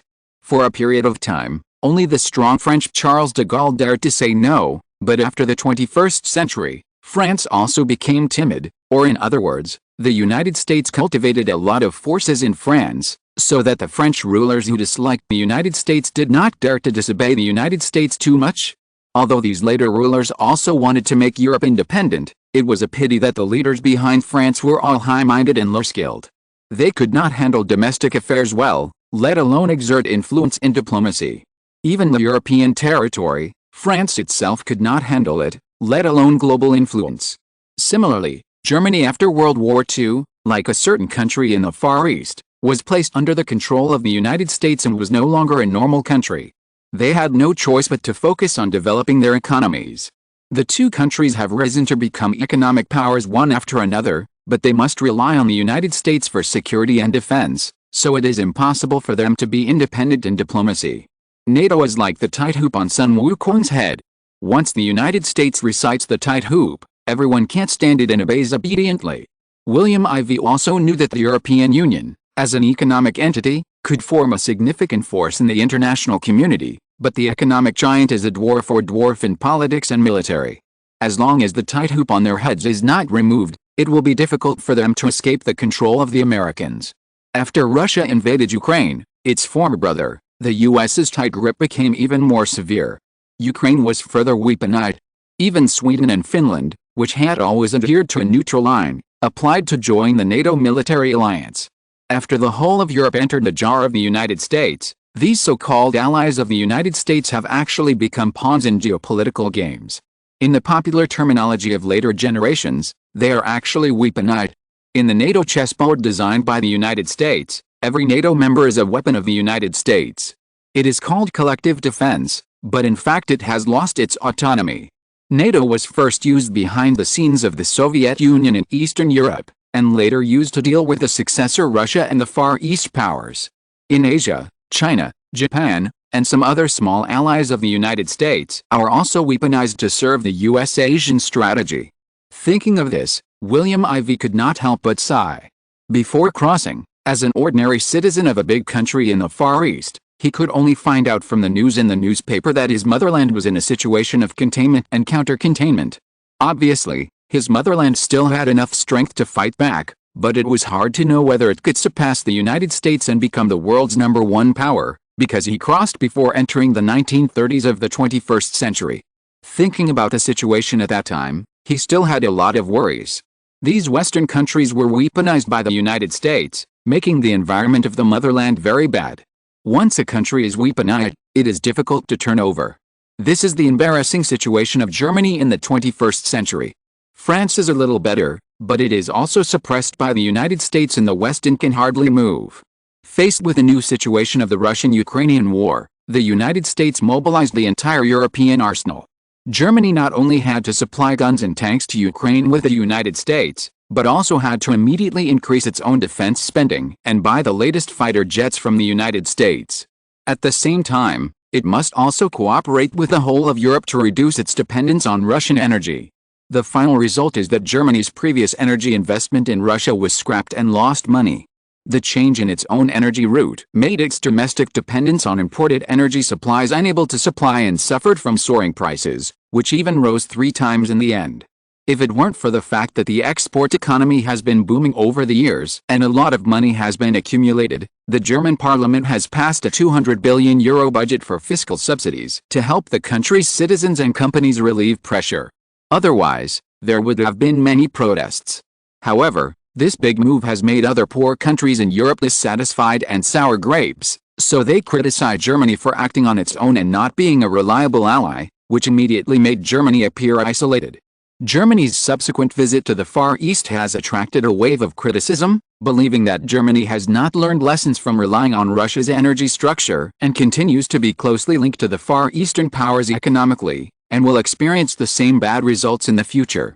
The fact that this German leader in the 21st century had the greatest courage to visit the Far Eastern powers shows that Germany has huge economic interests in the Far Eastern powers. He denied the decoupling theory, which was also based on Germany's national interests. Originally, further developing economic and trade relations with the Far Eastern powers was in line with the interests of Germany and even Europe and the Far Eastern powers, but it conflicted with a generally rising sentiment against Russia and the Far Eastern powers in Europe at that time under the promotion of the United States. Therefore, Germany and France, the two brothers in distress who were half suppressed by the United States in the 21st century among the European powers, wanted to use Russia and the Far Eastern powers to balance the United States' pragmatic diplomatic intentions, but sometimes they were unable to do so. In the Far East, the same is true for a certain country and a certain country in South Korea. Although their economies are both in the top 10 in the world, they are also stationed with tens of thousands of troops by the United States like Germany. They cannot even be independent in their own military and national defense, so how can they want diplomatic autonomy? Isn't this just a dream?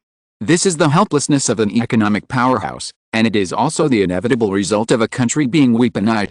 Although William IV traveled through time to the mid to late 19th century, this should be a profound lesson for him and worth learning from. A coalition of 5 countries has been established in South America. Many people think that this was established by the Netherlands to deal with Argentina. In fact, how could they know that I actually established this to learn from the United States in the future to control these member countries? Argentina's mitre is actually just cooperating with me to establish an imaginary enemy, so that the Dutch army can legitimately use military force to intervene in South American affairs. Chapter 712, The Washington Declaration, Quasi-Alliance between Germany and the United States. 1878, the President of the United States, Stephen Douglas, and the visiting Chancellor of the German Empire, Bismarck, held a joint press conference in Washington. At the press conference, the two jointly announced that they would strengthen economic cooperation between the two countries and strengthen political and military exchanges in the future. Stephen Douglas said, "We are committed to building a new balance point for the U.S. foreign policy. We will not abandon the independent diplomatic consciousness created by our American ancestors, and we will not ignore the European countries' rampant hegemony in South America. So in the future, the United States will carry out more activities in South America." When asked what actions he would take, he smiled and said, "Everyone can wait and see." Bismarck emphasized that the German Empire was very interested in establishing a closer relationship with the United States. The United States and Germany are both major powers. The German Empire is very much looking forward to the development of a closer relationship between the two countries. He even broke the news that in the future, we will promote the strengthening of the influence of German Americans in the Federal Republic of America, especially in politics and economic status. For this, we have already obtained the recognition of the top leaders of the Democratic Party, and the Republican Party does not oppose the contribution of German Americans. So frankly speaking, I am very optimistic about the role of German Americans in the United States in the future.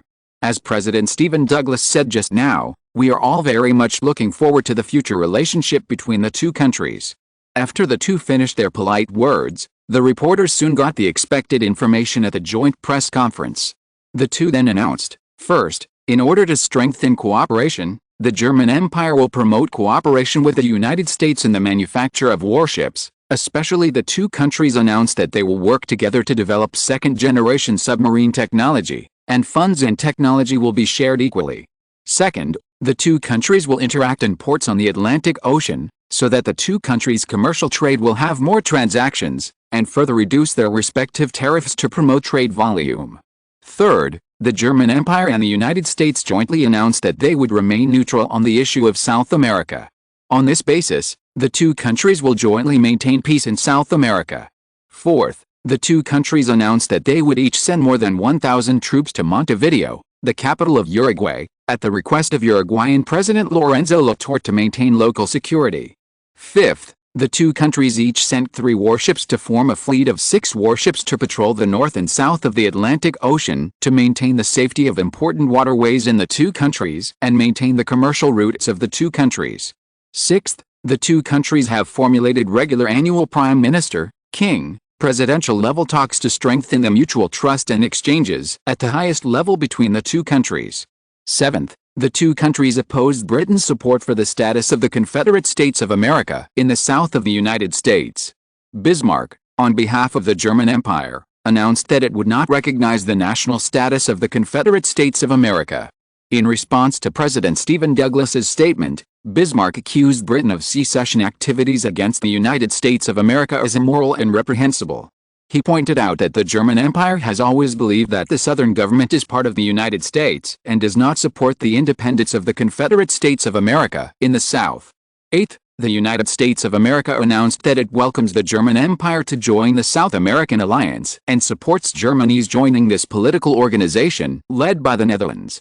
Stephen Douglas called on the Netherlands and other countries to support Germany's joining. It turned out that Germany had obtained French Guiana after France in 1870. Germany was already a member of South America like the Netherlands, so it should join this South American organization. Ninth, the two countries also invited Argentine President Mitre to form a three-nation mechanism with Germany and the United States to form a three-nation security mechanism in the north, south, east and west of the Atlantic. 10th, the two countries announced that they would not intervene in the situation in Chile, but called on Britain and the Netherlands to be responsible for the worsening situation in Chile. They called on Britain and the Netherlands to stop supporting the war and allow Chilean North and South to negotiate for peace to prevent the war from escalating further.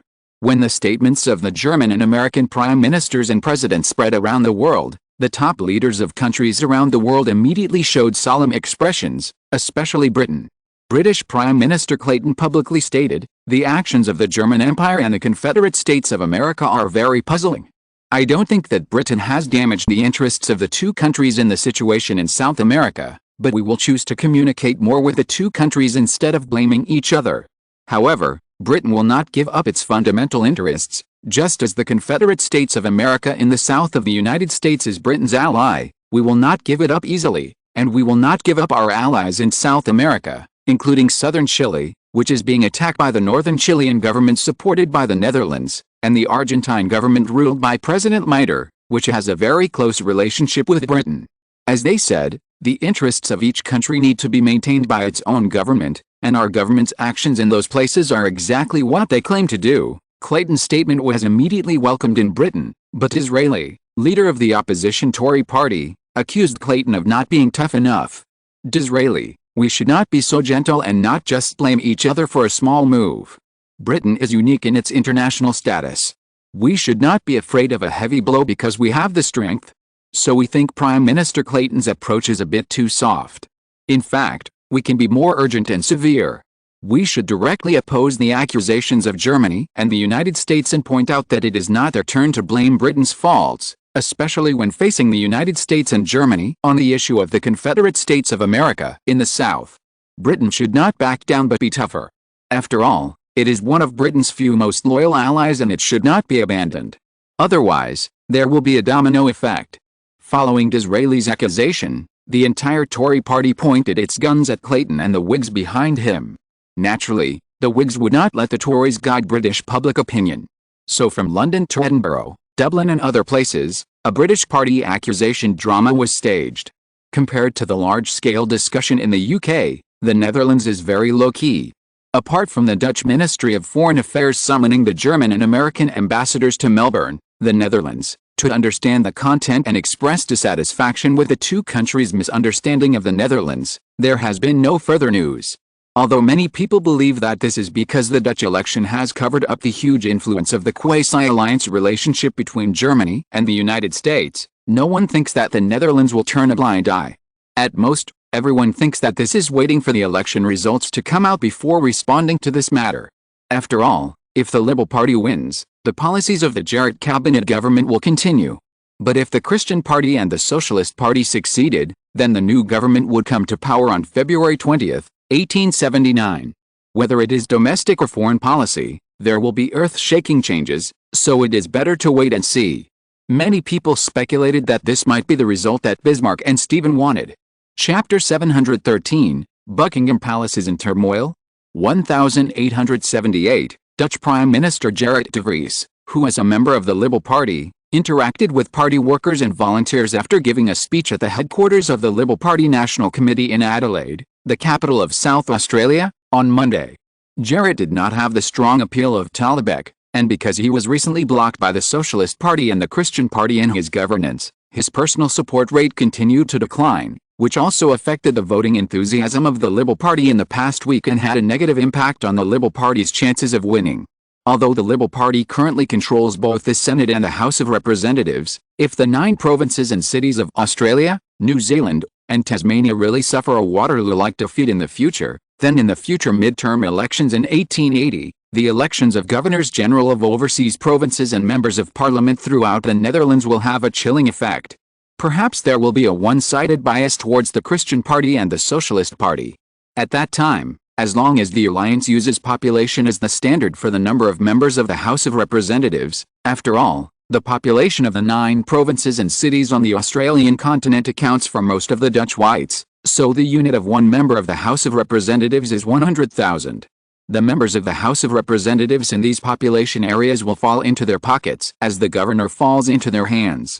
If this is true, then the future Liberal Party will not be able to block the legislative agenda of the Christian Party and the Socialist Party coalition government, check and balance them and make the agenda stagnate. It will not force them to compromise with the Liberal Party on some policies.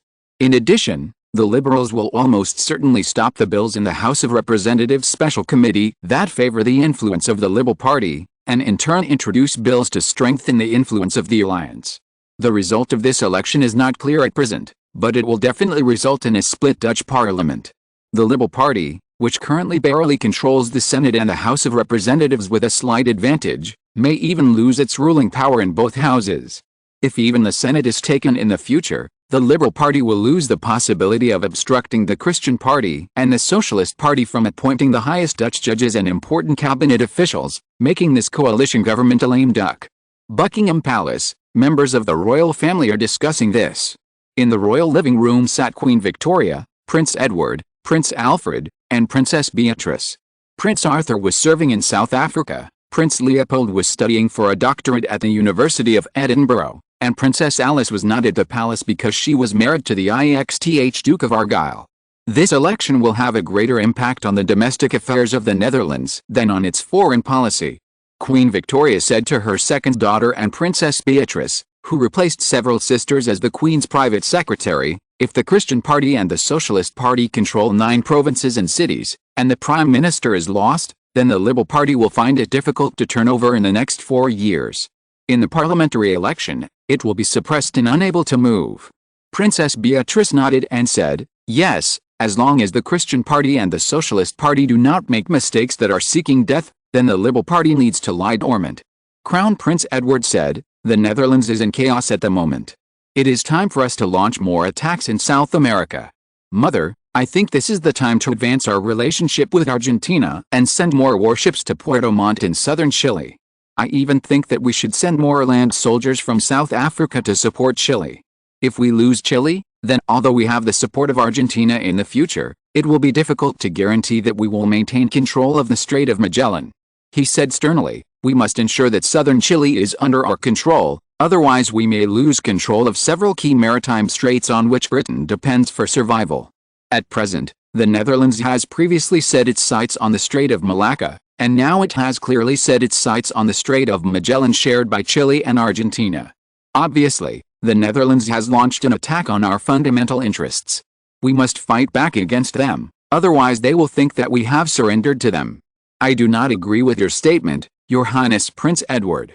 Unexpectedly, Prince Alfred interrupted at this time. I have always been very vigilant in dealing with the Netherlands' help to northern Chile to attack southern Chile, and the anti-Dutch situation in Argentina, especially President Mitre of Argentina. This person has been up and down in the Argentine political arena for decades, and finally succeeded in taking office with the help of the Netherlands. Now that Argentina has truly become a major power in South America, it has kicked the Netherlands away all of a sudden. I think we should not invest too much in such character and morality. Be careful that we become the next Netherlands. Prince Edward was furious when he heard this and stared at the other party. Prince Alfred, who was the Duke of Edinburgh in front of him, was the second heir to the British king, second only to him, and could be said to be the greatest threat to his position. More importantly, his brother's wife was of great rank. On January 23, 1874, his brother married Grand Duchess Maria Alexandrovna, the second daughter of Emperor Alexander II of the Russian Empire, the only surviving daughter because the eldest daughter died young, at the Winter Palace in St. Petersburg. On March 12, he and his wife returned to London. The sister-in-law was somewhat arrogant. She was dissatisfied with her status being lower than that of Crown Prince Edward's wife Princess Gisela and other princesses. In the end, she insisted that her status must be higher than that of Crown Prince Edward's wife, the Princess of Wales, because she and her father Alexander II believed that the wife of Crown Prince Edward, who married in 1873, Princess Gisela, the second daughter of Franz Joseph I of the Austro-Hungarian Empire, the eldest daughter also died young, but there was a little daughter, was not as good as their own family background. Queen Victoria refused this, but agreed to raise her status to second only to Princess Charlotte, the Princess of Wales. At first, Prince Edward was very dissatisfied, but he did not expect that the Russian Emperor Alexander gave his daughter a huge dowry of £100,000 and an annual allowance of £28,000 for the Grand Duchess, which made Prince Edward very uncomfortable. Because of this, the two brothers have reached the point of falling out because of their wives' dislike. Now, the two have started to quarrel again. Of course, the Russian Empire and the Austro-Hungarian Empire are fighting behind the wives of the two men. Seeing this, Princess Beatrice hurriedly said, "When dealing with the Netherlands, I think we should not only focus on South America, but also other places, such as the Strait of Malacca that Brother Edward mentioned just now, but Africa and Europe should also be the objects of our attention." Having said this, with Queen Victoria's nod of agreement, she said to Crown Prince Edward, "Brother, the Austro-Hungarian Empire is currently distancing itself from the Netherlands because of your marriage to my eldest sister-in-law. This was our main goal after the Netherlands and Austria-Hungary got closer in 1873. After she finished speaking, she said to Crown Prince Alfred, "My brother's marriage to my second sister-in-law has also made His Majesty Alexander choose not to fully support the Netherlands, which is very beneficial to us." Finally, she said, "Therefore, our current goal is the same, to suppress the Netherlands, and my two brothers should not cause any more trouble." Chapter 714 51-49. Queen Victoria looked at Prince Edward, Prince Alfred, and Princess Beatrice, and her brows furrowed. "Well, Beatrice is right. You brothers are not going to make too many changes in dealing with the Netherlands' help to North Chile in South America, trade policies, and paying more attention to the larger issues in South America. Supporting South Chile and providing Britain with competitiveness against the Netherlands are the common positions you mentioned just now." She said unhappily, although the Dutch Liberal Party's position on foreign policy has changed, if more Christian parties that support a tough isolationist policy toward Britain are elected, the relationship between Britain and the Netherlands will become more rigid in the future. Of course, there will be greater differences among the three factions in the Netherlands. Prince Alfred's eyes lit up, and he immediately said, "I won't say what my mother said. If the Dutch Christian Party comes to power and implements isolationism in the future, relations between countries will deteriorate. It may even cause the Dutch government and Congress to have more intense debates on overall defense spending and defense agreements with South American countries, European allies of the Netherlands, and even the United States, causing changes in the Netherlands' policies in the Americas and Europe." At this point, he reminded, according to a report published by the European Times this month, if the Dutch elections eventually allow the Christian Party and the Socialist Party to win, there are still more than 2 days before the midterm elections in 1880. The Liberal Party will use Congress to check and balance this alliance, and may even use the power of Congress more frequently to stop the policies of this alliance after the Liberal Party steps down. He sarcastically said, "What the Christian Party and the Socialist Party are doing now, the Liberal Party may follow suit after these two parties come to power in the future. Learn how to sing against a ruling party." They issued a preview. The Liberal Party House Whip and Senate Whip previously stated that they are ready to strengthen the opposition votes in both houses of Parliament after February 20 next year. He pointed out, "The Netherlands is currently unable to take care of itself, so if we launch an attack on South America at this time, it will wake up the chaos in the Netherlands at this time, but let them break the chaos and unite to deal with our enemy, which is not worth a loss." Crown Prince Edward's face suddenly darkened when he heard this. He looked at his two younger brothers and sisters in front of him. His face was very ugly. Among the brothers and sisters born to Queen Victoria, each of them actually has their own faction. Prince Edward is the oldest. He has the closest relationship with his second daughter Princess Alice, the third daughter Princess Helena, and Prince Leopold. The two are best friends. The second son of the Queen, Prince Alfred, has the best relationship with the eldest daughter Princess Victoria and Princess Beatrice. The fourth daughter, Princess Louise, is more friendly with the third son, Prince Arthur. Currently, Princess Alice has been granted the title of Duke of England, and is considered as an external aid for Prince Edward. Princess Helena married to Denmark and became the key person for him to win over Denmark. The youngest Prince Leopold is the link between him and his mother, Queen Victoria, because the latter is the most favored by his mother. However, Prince Alfred in front of him has the support of his eldest sister, Princess Victoria, so he is very dissatisfied with this. He didn't even know that in history, it was because of his hatred that he began to prepare for a severe crackdown on Germany, where Princess Victoria was after his mother Queen Victoria died in 1901. Even before his death in 1910, he did not forget to instruct his successor son George V to defeat the German Empire and make sure that Princess Victoria's descendants would never be kings. In fact, he finally did it, because after George V really defeated Germany in World War I, William II ended up with nothing. The German royal family was destroyed. Seeing Princess Beatrice in front of him, he flashed a sharp light and secretly took note of her thick strokes in preparation for future accounts. Princess Beatrice didn't know that she had been hated by her eldest brother. As the current Queen's private secretary, she said, "At present, Argentina leans towards our side of the UK, which means that the UK will definitely be able to bargain more and make the Netherlands make more concessions. However, I don't think there will be much change in the Netherlands' aid to northern Chile." Prince Alfred, but in the Netherlands, the three Dutch parties are willing to provide large-scale support for northern Chile. This will in fact provide the Netherlands with additional political bargaining chips, which in disguise increases the cost of our Prime Minister Clayton's policy toward the Netherlands. In the final analysis, the foreign policy elites of the three parties of the Netherlands, the Liberal Party, the Christian Party, and the Socialist Party may all believe that supporting southern Chile and northern Chile is in the best interests of the Netherlands. Queen Victoria was silent for a while, and nodded in agreement. Even if the Christian Party and the Socialist Party win the general election, they will not significantly reduce or stop aid to northern Chile, but will update the previous foreign policy of the Liberal Party. After the Liberal Party becomes the opposition party, the exchange rate will restrict the new government, such as restricting the scale of funding. She took a deep breath and said, "Perhaps, this can only be the last fight for the Liberal Party. The win or loss can be predicted. After all, it is better than doing nothing." Crown Prince Edward didn't know at this time that his mother had chosen to stand on Alfred's side without him realizing it. He seemed to be isolated and helpless. Seeing Princess Beatrice, he couldn't help but miss the time when Alice and Helena were there. At that time, he always had the loudest voice in family meetings, but now, he seemed to be a loner. The Dutch general election on December 19, 1878 had entered the last 2 days of the final sprint, and the votes in almost every place exceeded 80%. According to polls, in the current prime ministerial election, the support rate of Liberal Party candidate Jan van Lopik is 51%, and the leader of the Christian Party, Theo van Linden, who withdrew from the Christian Party together with the Socialist Party, is 49%.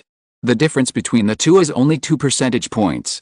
At this time, everyone knows that the next 2 days will determine who will be the ruling party in the Netherlands for the next 4 years and who will be the prime minister. Therefore, the two camps immediately stepped up their efforts to promote their own advantages and attack each other's weaknesses. Jan van Lopik promised at the Liberal Party headquarters in Adelaide, the capital of South Australia, "If I become the new Prime Minister of the Netherlands in the future, I will support more ethnic minorities in the Netherlands to improve their living conditions. At the same time, we will treat them equally and support ethnic minorities to join the political development of the Netherlands and become real Dutch people. Of course, we will not forget those who migrated from the Netherlands. Your support will let you know that you did not vote wrong, because I am with you." Theo van Linden was naturally unwilling to be outdone and also declared at the Christian headquarters in Sydney, If you're listening to this novel on a channel other than Fanfic World, it means they downloaded and uploaded it without effort. We cordially invite you to visit our channel, Mundo Fanfic Novelis. There you'll find the original version of this story and you can explore many other novels of various genres. We're waiting for you to immerse yourself in a world of incredible novels. Chapter 715 Shocking Bullet Election 1878, a poll was published in the newly published Australian Times, listing the polls for the ongoing election in the Netherlands. Prime Minister's race, Jan van Lopik, 51%, Liberal Party, PK Theo van Linden, 49%, Christian Party, polls on the election of governors in 9 provinces and cities, Governor of the capital Melbourne, Jose, Liberal Party, 64%, PK Matalis, Christian Party, 36%, Western Australia, Rams, Liberal Party, 50%, PK Walker, Socialist Party, 50%, William Province, formerly Victoria, Frank, Liberal Party, 51%, PK Santos, Socialist Party, 49%, Queensland, Herrera, Liberal Party, 48%, PK Ott, Christian Party, 52%, South Australia, Toole, Liberal Party, 67%, PK Nons, Christian Party, 33%, Northern Australia, Stewart, Liberal Party, 23%, PK Duncan, Christian Party, 77%, New South Wales, Lyndalfer, Liberal Party, 37%, PK Wan, Christian Party, 67%.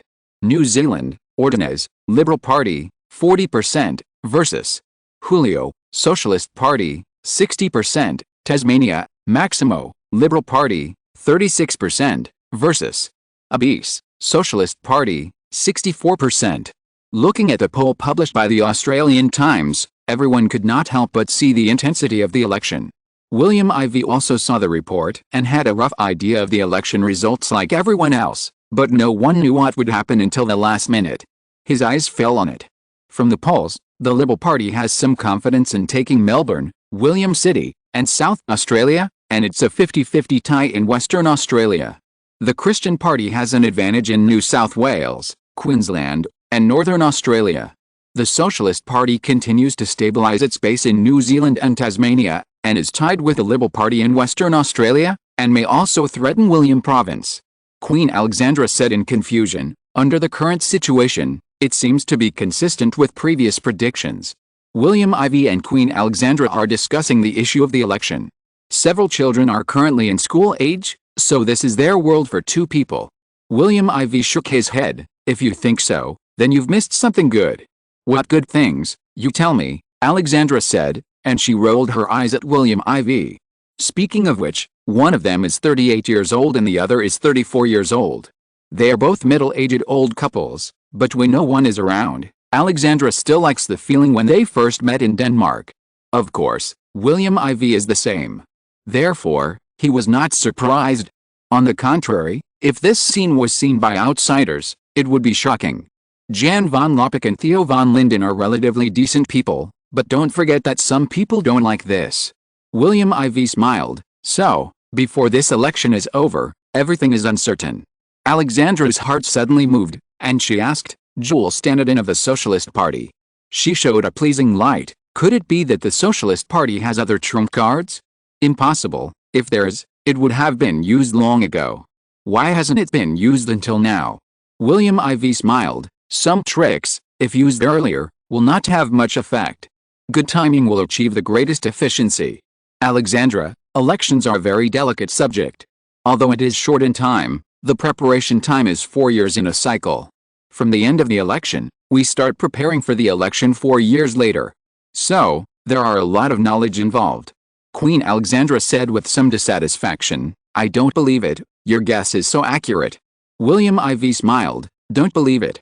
Queen Alexandra. Of course William IV smiled and said, then wait and see.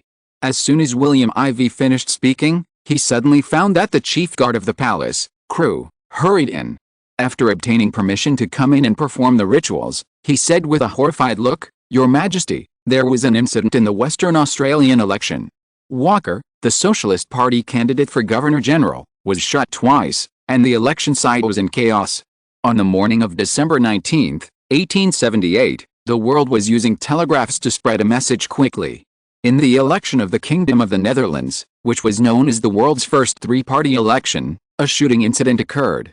Among them, Senator Walker, a rising star of the Socialist Party and the candidate for Governor-General of Western Australia, was shot twice and is currently receiving treatment in the hospital. The news shocked the world. The news of Walker's shooting was like a tornado, causing the Dutch election, which was originally proceeding slowly, to stop even those who did not vote. The eyes of the international community also fell on the Australian continent of the Netherlands. Even the chaotic situation in South America was temporarily still as if it had been acupunctured. Then everyone reacted, and the Dutch society issued condemnations against the strong shooter. At this time, William IV, as the highest figure in the Netherlands and known for his ability to stabilize the country, naturally would not hide behind the scenes. He stood up to condemn. I don't know why this happened, but all the reasons should not be the motive of this incident. We will not let go of anyone who organized this incident. We will bring him to justice because he is destroying the great election of our Kingdom of the Netherlands. My people and I will not allow such a thing to happen. Therefore, I have ordered the Jarrett cabinet government, the procuratorate and the court to follow up on this incident and close the case as quickly as possible. Finally, the election will continue, and we will take more stringent measures to maintain order and allow the election to proceed more smoothly. With William IV's statement, as an ally of the Socialist Party, the Christian Party naturally stood up to accuse the actions of disrupting the election. A spokesman for the Christian Party headquarters said, We will not be knocked down by the violent practices of the election, because we are not afraid, so we call on all voters to support the Socialist Party. Of course, we are happy to support our Christian Party. Everyone has been supporting Senator Walker, who is lying in the hospital for treatment.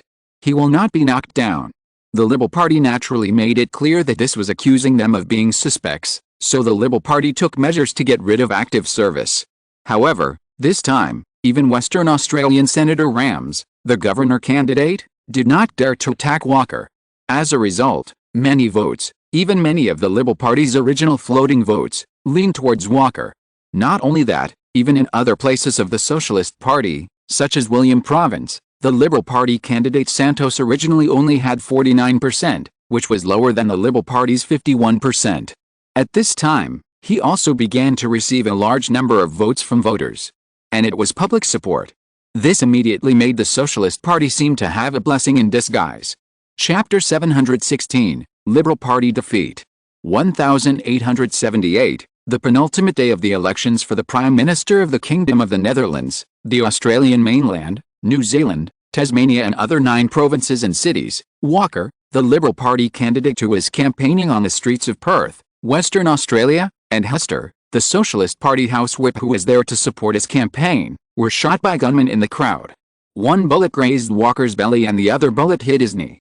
Because of the 2 bullets with eyes, the Socialist Party's polls, which were originally lagging behind in Western Australia and William Province, turned around 180 degrees. In the end, after the votes were cast on the 20th, the Socialist Party's Walker won the Governor-General election in Western Australia on the 21st.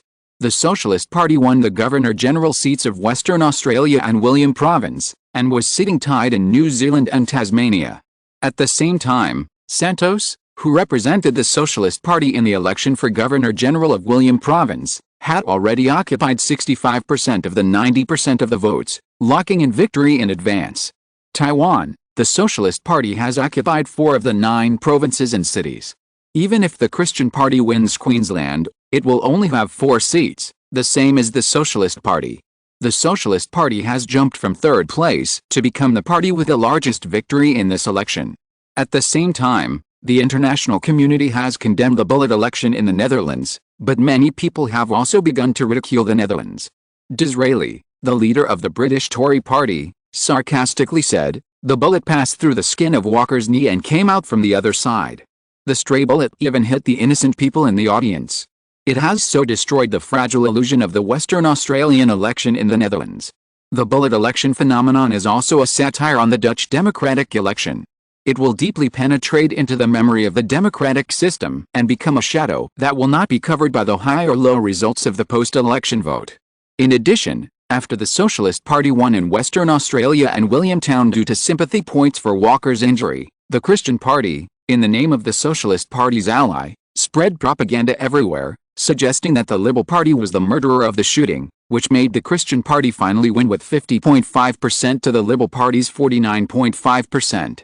Since the election campaign in the 9 provinces and cities of the Netherlands started, the Liberal Party has the advantage of defending 4 and looking forward to 5. South Australia, Williamtown, Melbourne, and Queensland in Western Australia belong to the Liberal Party's base. The Christian Party is defending 3 and looking forward to the 4. Northern Australia, New South Wales, and Melbourne are its bases. Taking over Queensland, the granary, is their main goal in this local election. Of course, the Prime Minister is the most important. The Socialist Party has New Zealand and Tasmania in its hands, and wants Western Australia and William. However, the operation is not going well. To attack the Liberal Party base, it only sent Lieutenant General Walker to fight against the Liberal Party's veteran rams. At the beginning, it released news of possible failure, and even once reported that it would give up the competition. Switching to defense means to attack William. In particular, the Liberal Party used offense instead of defense, wielding a big stick to attack the Socialist Party's base in New Zealand and Tasmania, and former Liberal Prime Minister Thorbeck took charge to help organize attack the Socialist Party's New Zealand candidate Julio. New Zealand was once in an election crisis. In addition, Liberal Prime Minister Jarrett helped Maximo attack Tasmanian Socialist candidate Abis. For a while, the two parties almost reached a tie there with a difference of about a few points. The gap in the polls narrowed. Whoever lost a base was likely to lose the prime ministerial election. The Christian Party was also facing a counterattack from the Liberal Party. In this prime ministerial election and the 9 provincial and municipal elections, the 3 parties could not afford to lose. Because they could not afford to lose, they all used all their strength to participate. However, the Liberal Party could not escape its fate after all. The Socialist Party seemed to be arranged by God. The sudden appearance of 2 bullets made all the previous efforts of the Liberal Party go to waste, and the Socialist Party successfully turned the tables. The Christian Party also took the opportunity to win Queensland. As for the prime ministerial election votes in the same period, the counting of votes will be completed and the results will be announced publicly on December 25th. At this time, the news that the Liberal Party became the biggest loser was not only in the Netherlands, but also began to be transmitted internationally. This made the Liberal Party very angry. Therefore, starting to investigate the incident became an immediate matter for the Liberal Party. However, the 2 bullets with eyes were left unsolved until the election results came out on December 25, 1878, because the shooter and the investigator mysteriously disappeared, and the key evidence at the crime scene was mysteriously lost. Even until the 21st century, it was still an unsolved case. On December 25, the final election results came out. Theo van Linden of the Christian Party won 53% of the votes in the election for the Prime Minister of the Netherlands against Jan van Lopik, while Lopik won 47%. Linden became the winner of this Dutch election. Although dissatisfied with the bullet incident that destroyed the Liberal Party's calculations, the leader of the Liberal Party and the Prime Minister of the Netherlands, Gerrit de Vries, still announced his admission of defeat at the headquarters of South Australia Province, and insincerely admitted that Theo van Linden was successfully elected as the next Prime Minister, and said that the handover activities would be completed on February 20, 1879. Royal Palace of the Netherlands. William IV smiled and said to Alexandra, "See, I said the result might be unexpected." Alexandra still refused to believe it until now. The election that the Liberal Party had an advantage in was taken away by the Socialist Party and the Christian Party. And the Liberal Party was defeated so badly. 9 provinces and cities, the Liberal Party only has 1 province, South Australia. Queen Alexandra smiled bitterly and said, "Now, the Liberal Party is very discouraged." William IV shook his head and said, "How can they grow without going through this stage?" Queen Alexandra suddenly doubted, "William, you didn't know about the 2 bullet incident from the beginning, did you?" William IV neither denied nor confirmed, but said, "I have told all the members of the Dutch Privy Council that the process is not important. What I care about is the result. The Netherlands needs to develop and can be not limited to open conspiracies. Conspiracies are not something that can be exposed to the light." You Alexandra, how could she not know this? From the beginning, her husband, the King of the Netherlands, had already known the inside story. Alexandra asked hesitantly, "Aren't you afraid that the Liberal Party will have opinions after knowing it?" William IV shook his head and said, "If they have opinions on this, then the Liberal Party would not have been the ruling party of the Dutch government for 16 years. He said solemnly, "Don't forget, politics has always been the dirtiest place in the world. What the Socialist Party is doing, how do you know that the Liberal Party or even the Christian Party has not done it before? It's even possible that they are doing something even more ruthless." Chapter 717, Chilean War restarts. When the last wave of voters were about to vote, the sound of gunfire would inevitably trigger an emotional shock wave, which would be amplified by the media, newspapers and public opinion, and transformed into voters' mindsets, which would lead to rational choices in the direction of voting. For example, under the influence of the emotions of violence, voters would vote for candidates they believed could bring peace, and those who hated violence would hastily change their voting direction because they suspected a certain party of being involved in violence. William IV looked at Alexandra, who left in displeasure, and suddenly smiled bitterly. Although he had taught her many political skills, she still felt a little disgusted with this kind of dark frontier technology that played with the political arena. However, this is also a last resort. Since South America became an independent country from the Spanish colony in the 1920s, it has rapidly transformed. The gangs that have close ties with the previous military regime are still very popular in South America. There are also gangs in the Netherlands, but the gangs in the Netherlands are more like a company, and the crimes are less commercialized. However, this is in the Netherlands. Except in the Kingdom of the Netherlands, the Dutch gangs still play the same role as the local gangs in the world. This is also one of the influences of the Netherlands in the world. The gangs in South America have not been completely transformed like the Dutch gangs.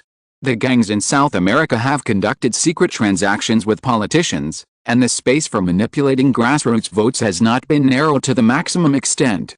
Once the election situation is entangled and difficult to distinguish, the intimidation and sabotage of the gangs in the dark often become the last guarantee for the victory of a certain party. In a sense, directly killing the opponent is the most honest and effective way to compete. This is commonplace in South American elections. The Kingdom of the Netherlands did not fall into the bloody election of South America because of the Netherlands' excessive democracy. Excessive democracy can curb sexual files, but it cannot control hidden sexual files, and it will also indulge violent democracy.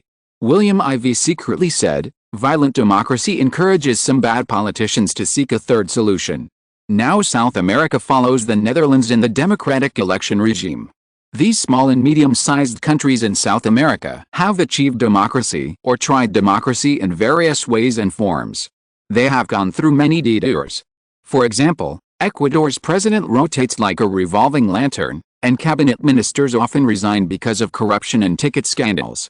But at least they have achieved social stability, and one's instructions are the ruling team. Although Colombia cannot be called stable, there are many internal parties and factions, and the benefits are unevenly distributed. There are many disputes. It is even heard that the National Assembly building was surrounded. Is there still violent and bloody conflicts? They still persist in trying. It can be seen that democracy still has benefits to be gained, at least the top people think so. Argentina's democracy, however, makes people see that President Mitre always wins the election, so no one thinks there is no problem. It is precisely because of this that Argentina can be said to be the most eye-catching and the biggest breakthrough in democracy. William IV has his eyes on this place for a reason. The road to democracy in the Americas, including the United States, has not yet reached the mature shore, so it is normal for some people to worry about the emergence of Obu before the election. Now the incident of 2 bullets in Western Australia is just right for South America to follow suit. Perhaps, without the stable system of the Netherlands, it will fall into the chaos he wants more quickly, especially Brazil. In fact, a bullet will not only cause a change in the actual election situation, but also a blow to Dutch democracy. In the political life of the Netherlands, whether it is deliberation or election, it is often seen to shout and scold, confront, and even fight violent scenes, but when these are raised high, They all land safely under his clamp. In South America, as the domestic election in the Netherlands came to an end, many people breathed a sigh of relief. President Meijer is one of them. Meijer sat in his office with a solemn face, looking at the latest intelligence received in his hand. After the Dutch election, the Christian Party and the Socialist Party came to power, and the Liberal Party, which had been strong for 16 years, stepped down. Will William IV cooperate with him? Meijer regretted that he had agreed to such a risky and bold move with William IV. He actually agreed to plot against Britain with William IV. My God, that was the world's largest country, the British Empire. The world's 7 largest straits are under the control of the United Kingdom, and even the Drake Passage outside the Strait of Magellan in the south is under British control. Britain actually accepted Argentina's goodwill and helped fight against the Netherlands under the attraction of Argentina sharing the Strait of Magellan.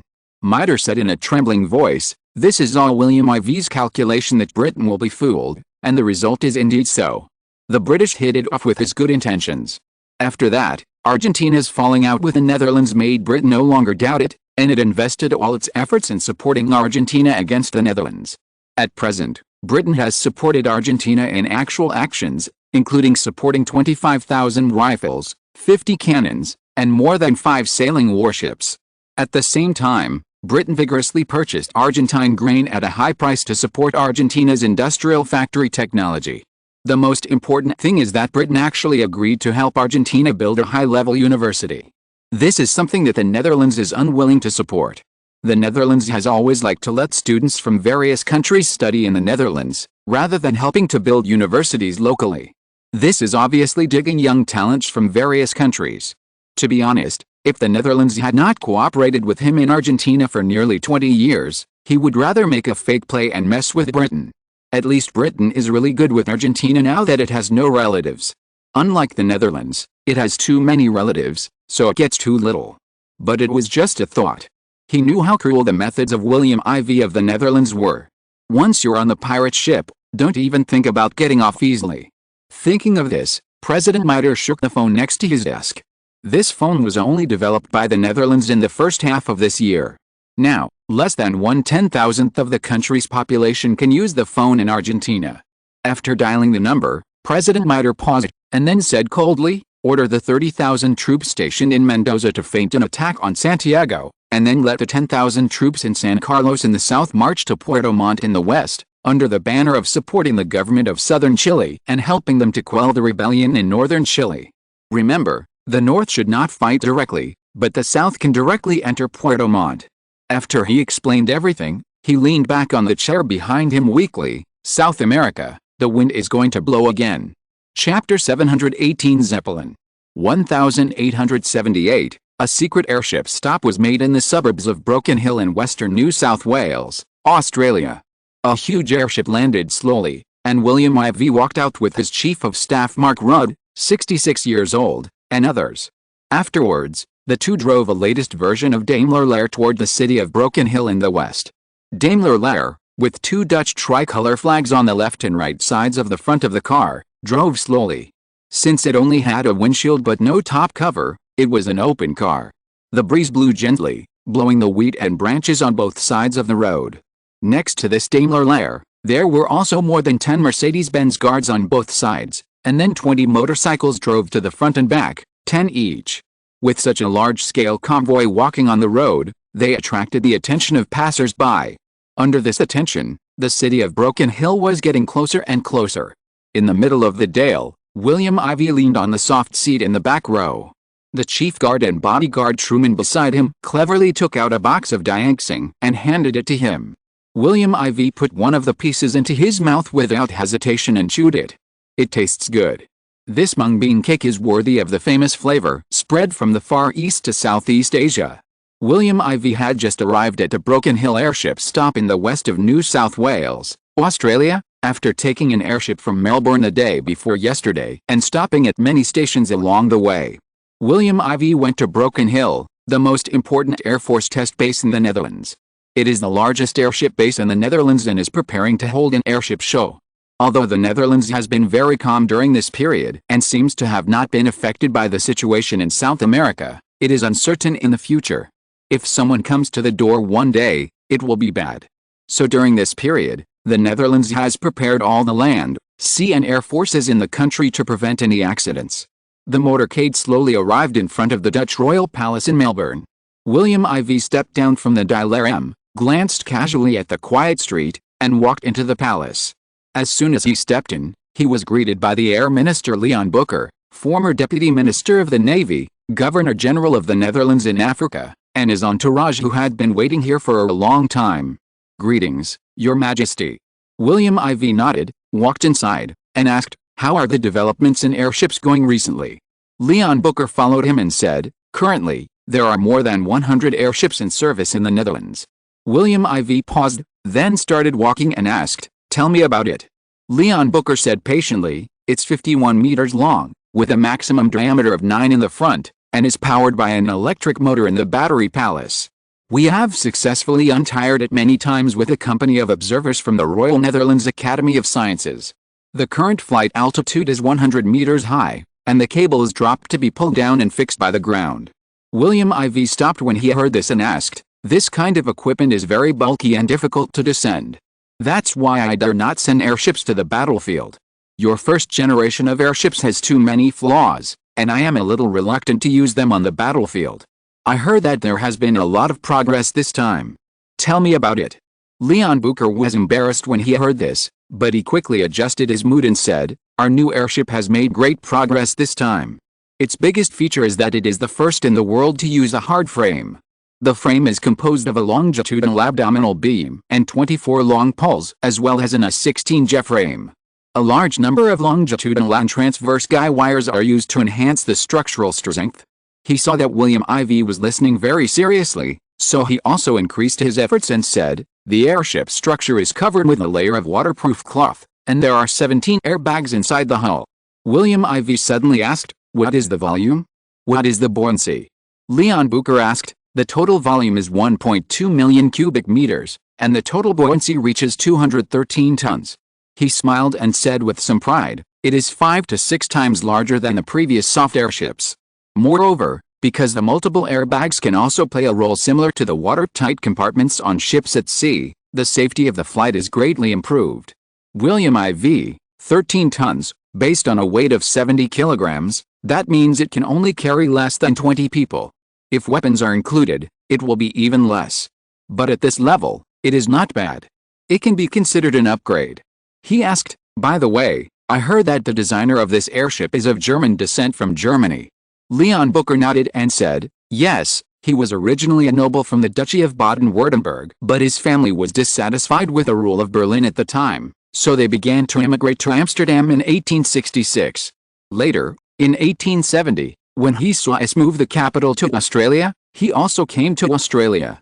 Later, he saw that the Dutch United Industrial Group established an airship company, and he happened to like this when he was in the Duchy of Baden, so he applied successfully and is currently the company's chief airship designer. In order to stabilize him, the United Industrial Group called this company the Zeppelin Airship Company." William IV asked tentatively, "What's his name?" Leon Booker said without any doubt, "Ferdinand von Zeppelin." William IV was shocked. He didn't expect that this legendary figure of airships, who was famous in later generations, would come to the Netherlands and become a major thrust in the rise of Dutch airships. On December 28, 1878, Zeppelin, who immigrated to the Australian continent of the Netherlands, helped the Netherlands United Industries Company design and manufacture the first second-generation airship to fly for the first time near Brackenhill.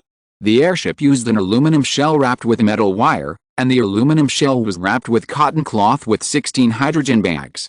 Two 16-horsepower engines made the airship reach a speed of 20 miles per hour, 32 kilometers per month, with good flight performance and large loading capacity. After William IV inspected and watched the test flight, the Zeppelin Airship Company under the Netherlands United Industries Company praised it highly and directly agreed to the military's request to place an order for 50 airships of this type.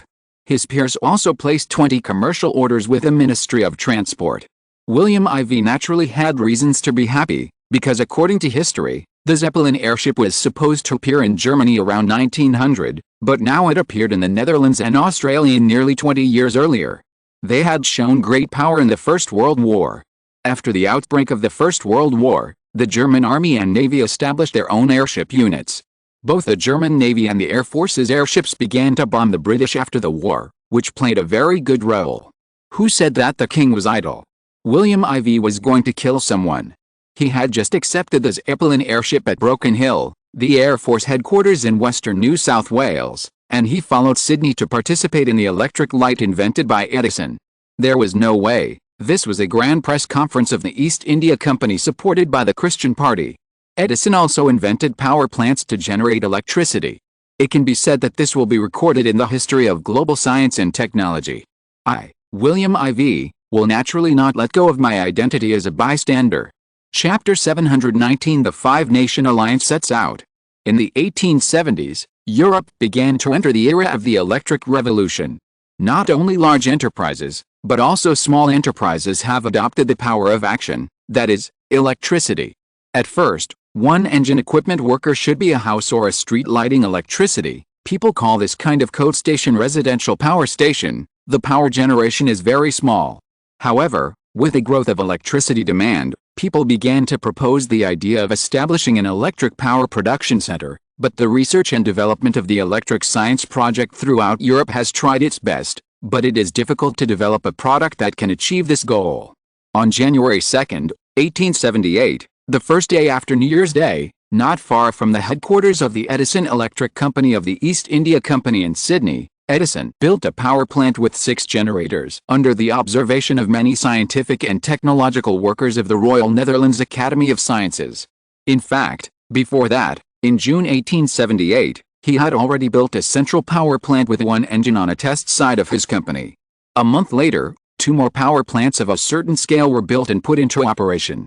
In October 1878, in Melbourne, he had begun to generate electricity, supplying electricity to many Melbourne government places, city churches and bridgehead hotels, etc. Until now, on January 2, 1879, this power plant consisting of 6 motors used steam engines to drive DC generators to generate electricity, with an elegant 110 volts, and a total of 1,000 light bulbs invented by Edison in a few months. In other words, almost 1,000 households of Sydney civilians who save electricity can use electric lights. On January 10, the Melbourne Edison Electric Company power plant also installed a similar unit. This is the second power plant in the world after Sydney. It has 6 generators installed and can be used for 6,000 Edison light bulbs. By the beginning of February 1879, the entire Kingdom of the Netherlands had been equipped with a coal-fired power plant invented by Edison. However, it seems that they don't want Edison to be the only one. The Dutch Far East Group also won over an invention genius who was once under Edison, but he and Edison fell out because of interests and joined the power generation project under the Far East Group. This person's name is Nikola Tesla. After he fell out with Edison, he directly pulled Stanley, who was both his teacher and friend, to join the Far East Group. The two obtained the consent of the Far East Group to form Tesla US Electric Company. They actually took on the contract to provide generators for a hydroelectric power generation project on the Murray River. With Tesla's full efforts, it was proved that high voltage current was required to achieve long-distance power transmission. The Murray River successfully generated electricity, thus ending the long-term dispute between AC and DC power supply systems. The alternating current invented by Tesla became the universal power supply system in the Netherlands and even in the future. The electrical technology of the Netherlands is changing with each passing day, and even the major European powers and the United States have cast strange eyes on it. By June 1879, more than a quarter of the population of the Netherlands, excluding Africa, in Europe and the Far East had electric lights. In Europe and the United States, only aristocrats and high capital people enjoyed this welfare.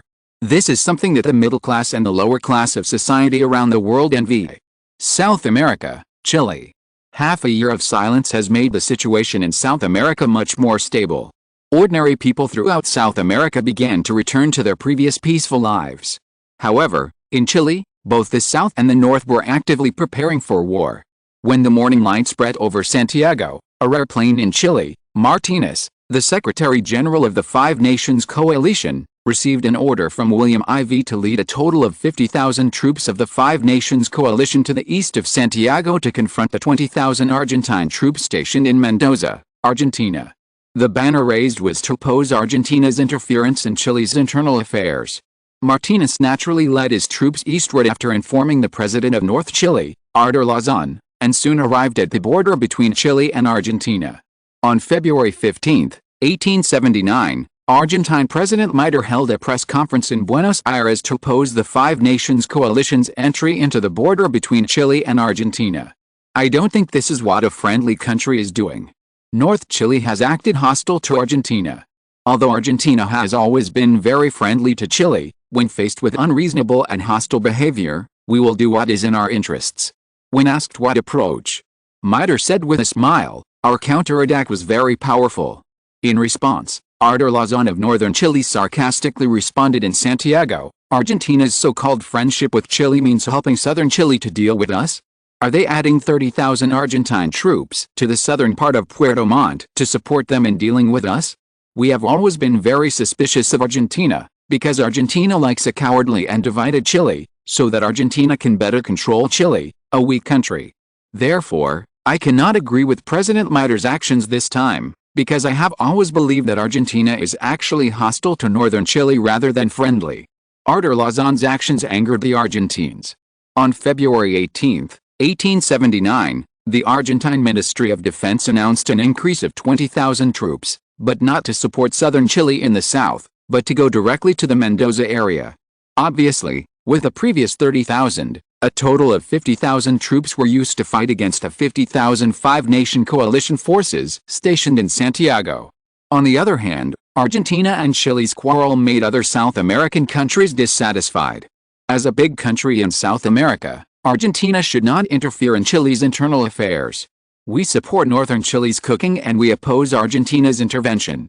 Peruvian President Prado worriedly said in an interview with the Australian Times, "Don't forget, Peru is also a small country. We worry that one day we will face the possibility of Argentina interfering in its domestic affairs.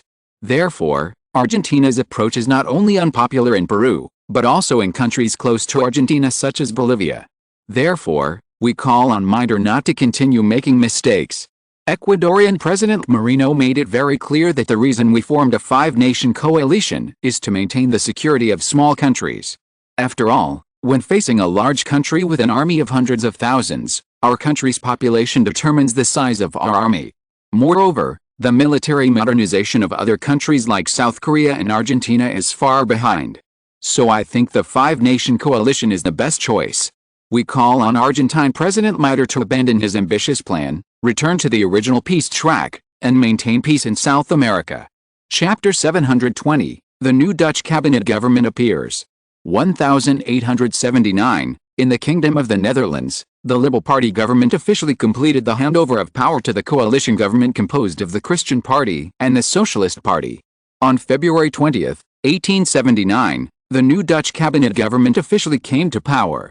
Prime Minister, Theo van Linden, leader of the Christian Party; Deputy Prime Minister, Jules Darneton, leader of the Socialist Party; Chief Finance Minister, John Press, Christian Party; Foreign Minister, Joseph Beit, Socialist Party; Home Secretary, David Blank, Christian Party; Defense Secretary, Fox, Christian Party; Industry Secretary, Molly Phillip, Socialist Party; Transport Secretary, Byers, Christian Party; Education Secretary, Hester, Socialist Party; Energy Secretary, Cromwell, Christian Party. In addition, the Chief Justice, Robert Cook, Socialist Party; Privy Council President and Speaker of the House of Commons, Baron Caslin, Christian Party; Lord Privy Seal and Speaker of the House of Lords, Marcus Andrew Smith, Christian Party; University of Sydney. On the gate of this world's second largest university, the school motto "The stars change, wisdom is eternal" is clearly engraved. I didn't expect the Socialist Party to succeed this time. The Christian Party spent a lot of money to win over the Socialist Party. It even let the four giants of the Socialist Party take over the positions of Deputy Prime Minister, Foreign Minister, Industry Minister, Education Minister, and even the Chief Justice of the Supreme Court. Yes, this time the Socialist Party has truly become one of the largest political parties in the Netherlands. Don't mention it. After returning to the Netherlands from Belgium, in just a dozen years, the Socialist Party has unprecedentedly occupied a place in Dutch politics. In addition to its own structure copied directly from Belgium, they cannot do without the support of His Majesty King William IV. Without the support of His Majesty, The Socialist Party would at most be slightly larger than other small parties, such as the Labour Party and the National Party, and it would be good enough to be able to obtain seats in Parliament. It is not like now, where it actually shares the world with the Liberal Party and the Christian Party. They are the biggest winner in this election. Perhaps, in the next general election, the Christian Party will raise a tiger to harm itself and become the next Liberal Party. In the University of Sydney in the Netherlands, which is ranked second by the European Times, rows of brand new teaching buildings are filled with interactive discussions. That's right, at the University of Sydney, teachers and students are not prohibited from having direct discussions on a problem. Even current affairs are allowed. It is this atmosphere that has led to the increasing academic nature of the University of Sydney. Internationally, the papers published by teachers and students at the University of Sydney are also the most reprinted and published in newspapers.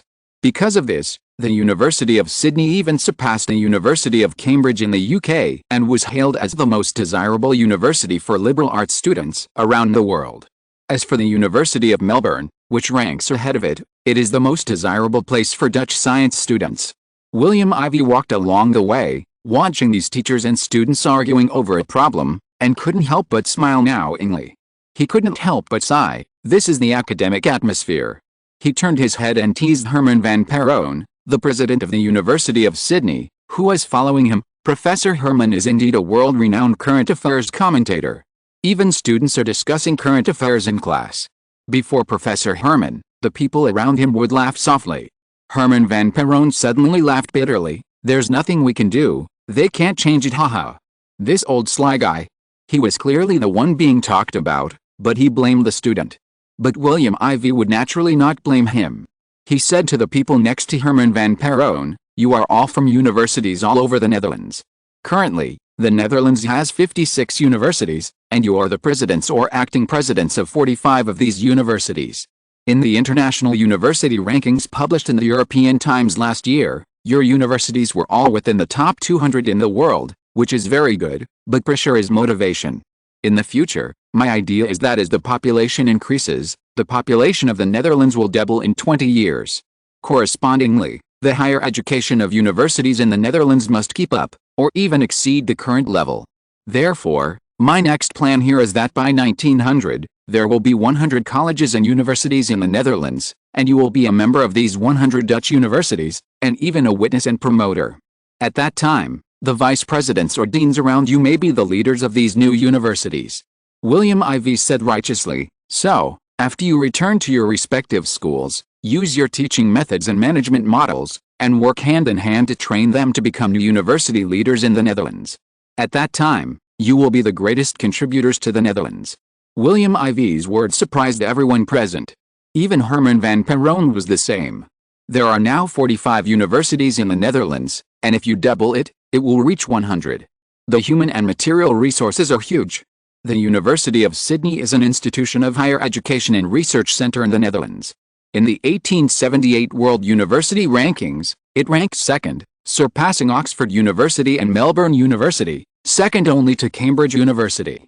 At present, the University of Sydney has 18,000 students, of which 800 are foreign students.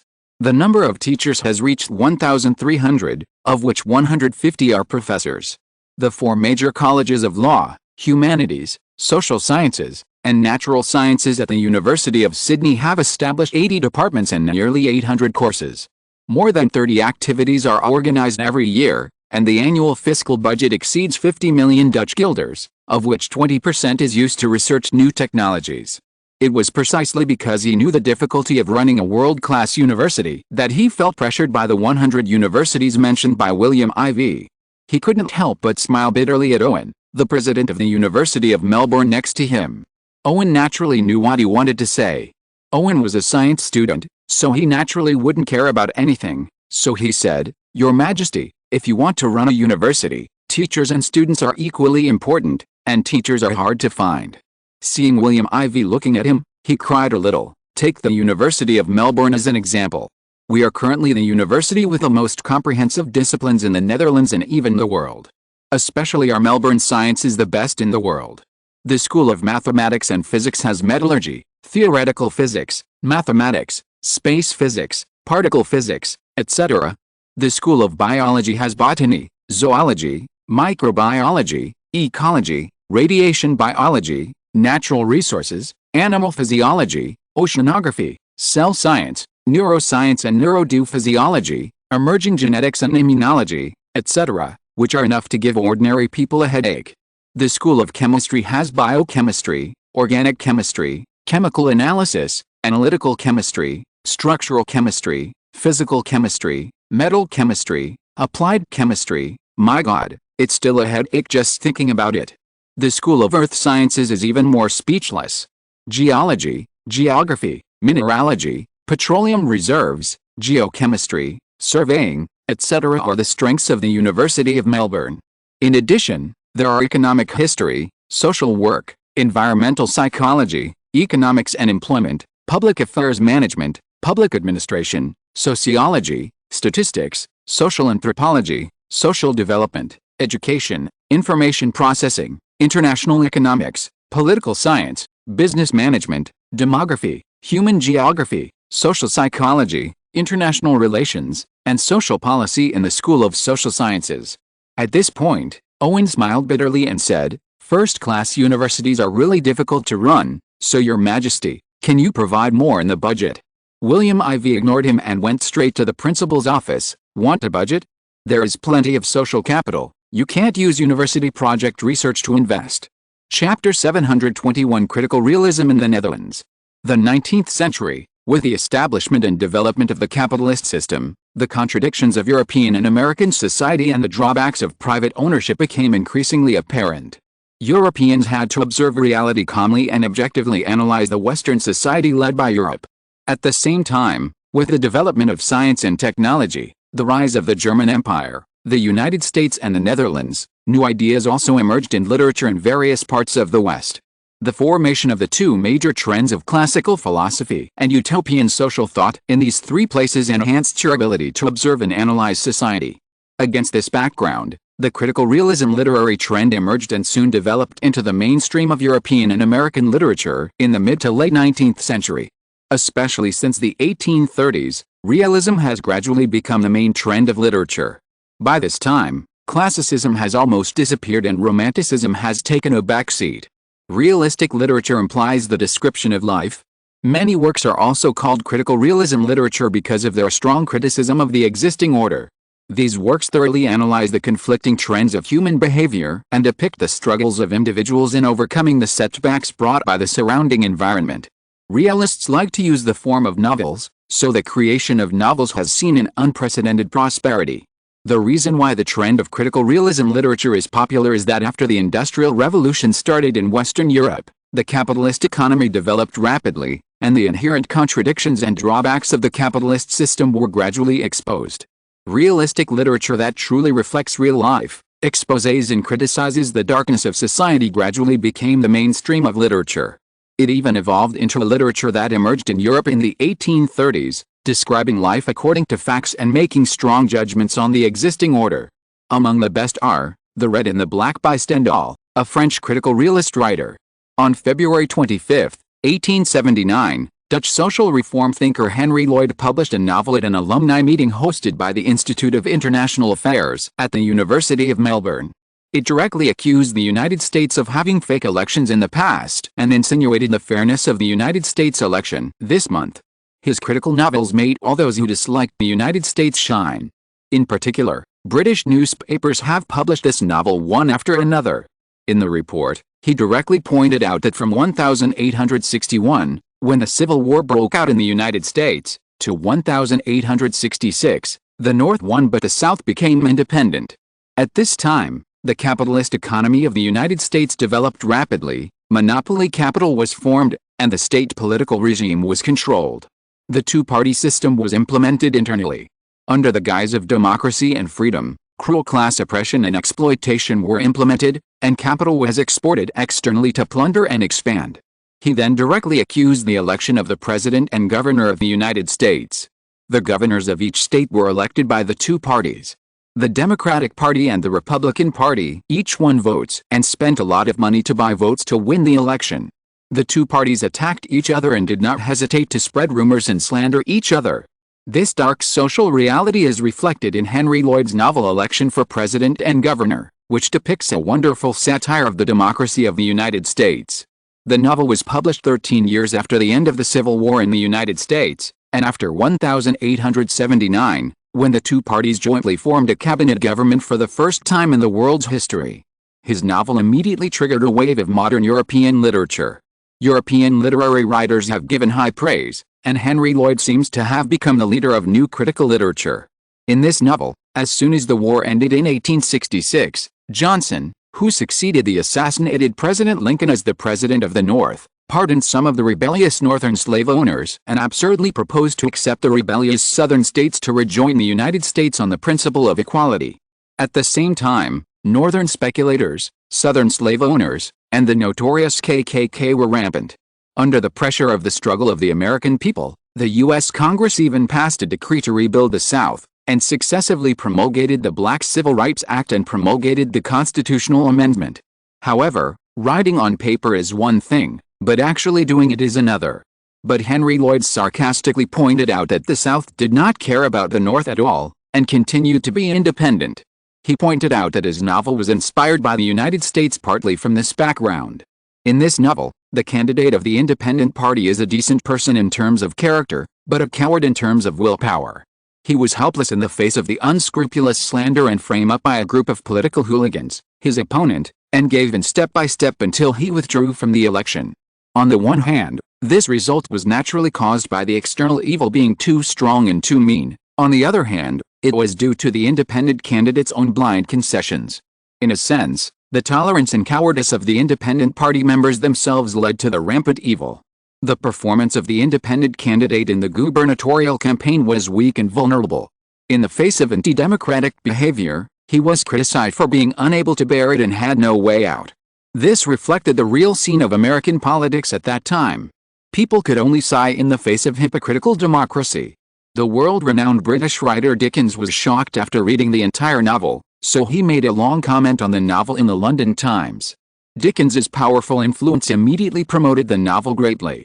As the influence of running for president and governor expanded, it immediately attracted the attention of European and American writers, and began to launch their own critical realism literary works. On March 2, 1879, the famous French critical realist Master Maupassant launched the semi-finished The Necklace ahead of schedule, which was originally completed in 1884.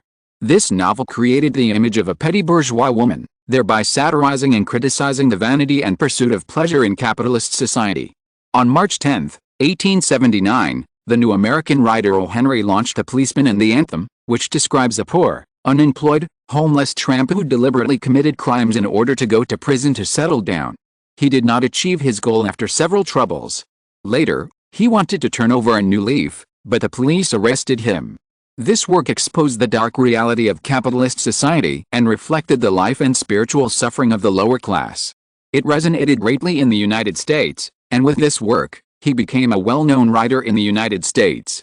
As if to avoid being outdone, the French writer Balzac launched a masterpiece called The Human Comedy in Paris, which vividly reflected the decline of the French aristocracy and the rise of the bourgeoisie, and profoundly exposed the various evils caused by the rule of money. If you're listening to this novel on a channel other than Fanfic World, it means they downloaded and uploaded it without effort. We cordially invite you to visit our channel, Mundo Fanfic Novelis. There you'll find the original version of this story, and you can explore many other novels of various genres. We're waiting for you to immerse yourself in a world of incredible novels. Chapter 722 The Three Top Dutch Writers. 1879. The critical novel, The Presidential and Governor Election by Dutch social reform thinker Henry Lloyd, led to the criticism of the world literary world. On March 25, 1879, the life history of Grandot, a capitalist upstart, was shown again in Eugenie Grandot, one of the masterpieces of French writer Balzac after The Human Comedy, thus exposing the naked money relationship between people in capitalist society. Because of this work was even used as a teaching material in high school textbooks of the Second French Empire. The Third French Republic in the South even vividly portrayed Grandot's extremely greedy and extremely stingy, miser-typical character in this work. Driven by these critics, other people also emerged one after another, and others also began to continue to update their new masterpieces, such as Stendhal, Dickens, and Tolstoy's Tsarist Russia.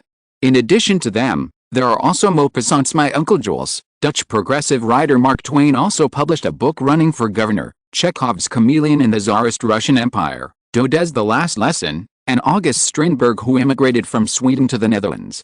Because Strindberg was deeply discriminated and oppressed by the ruling class during his time in Sweden, he wrote many problematic works in his early years, such as the novels The Red House and The New State, which deeply exposed the conservatism, fraud and ruthlessness of the Swedish upper class. Critical realism literature uses realistic methods to expose and criticize the inhumane reality of the capitalist society at that time. It is named after this and has become bourgeois progressive literature.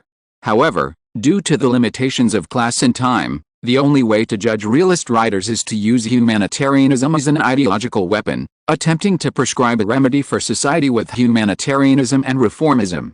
This rescue cannot mobilize the capitalist system itself, let alone correctly point out the trend of social development and the way out for the people. This limitation must be clearly understood in learning. William IV paused and smiled at the people in front of him. This time your attack on the literary world has triggered a wave of criticism around the world. Sitting in front of him were the leaders of realist literature who triggered this criticism: Henry Lloyd, 1830, Mark Twain, 1835, and August Strindberg, 1849, as well as the president of Sydney University, Herman van Peron, and Vincent van Gogh, 1853, of the Dutch Impressionist painting circle. Henry Lloyd, your presidential and governor elections open up the situation in one fell swoop.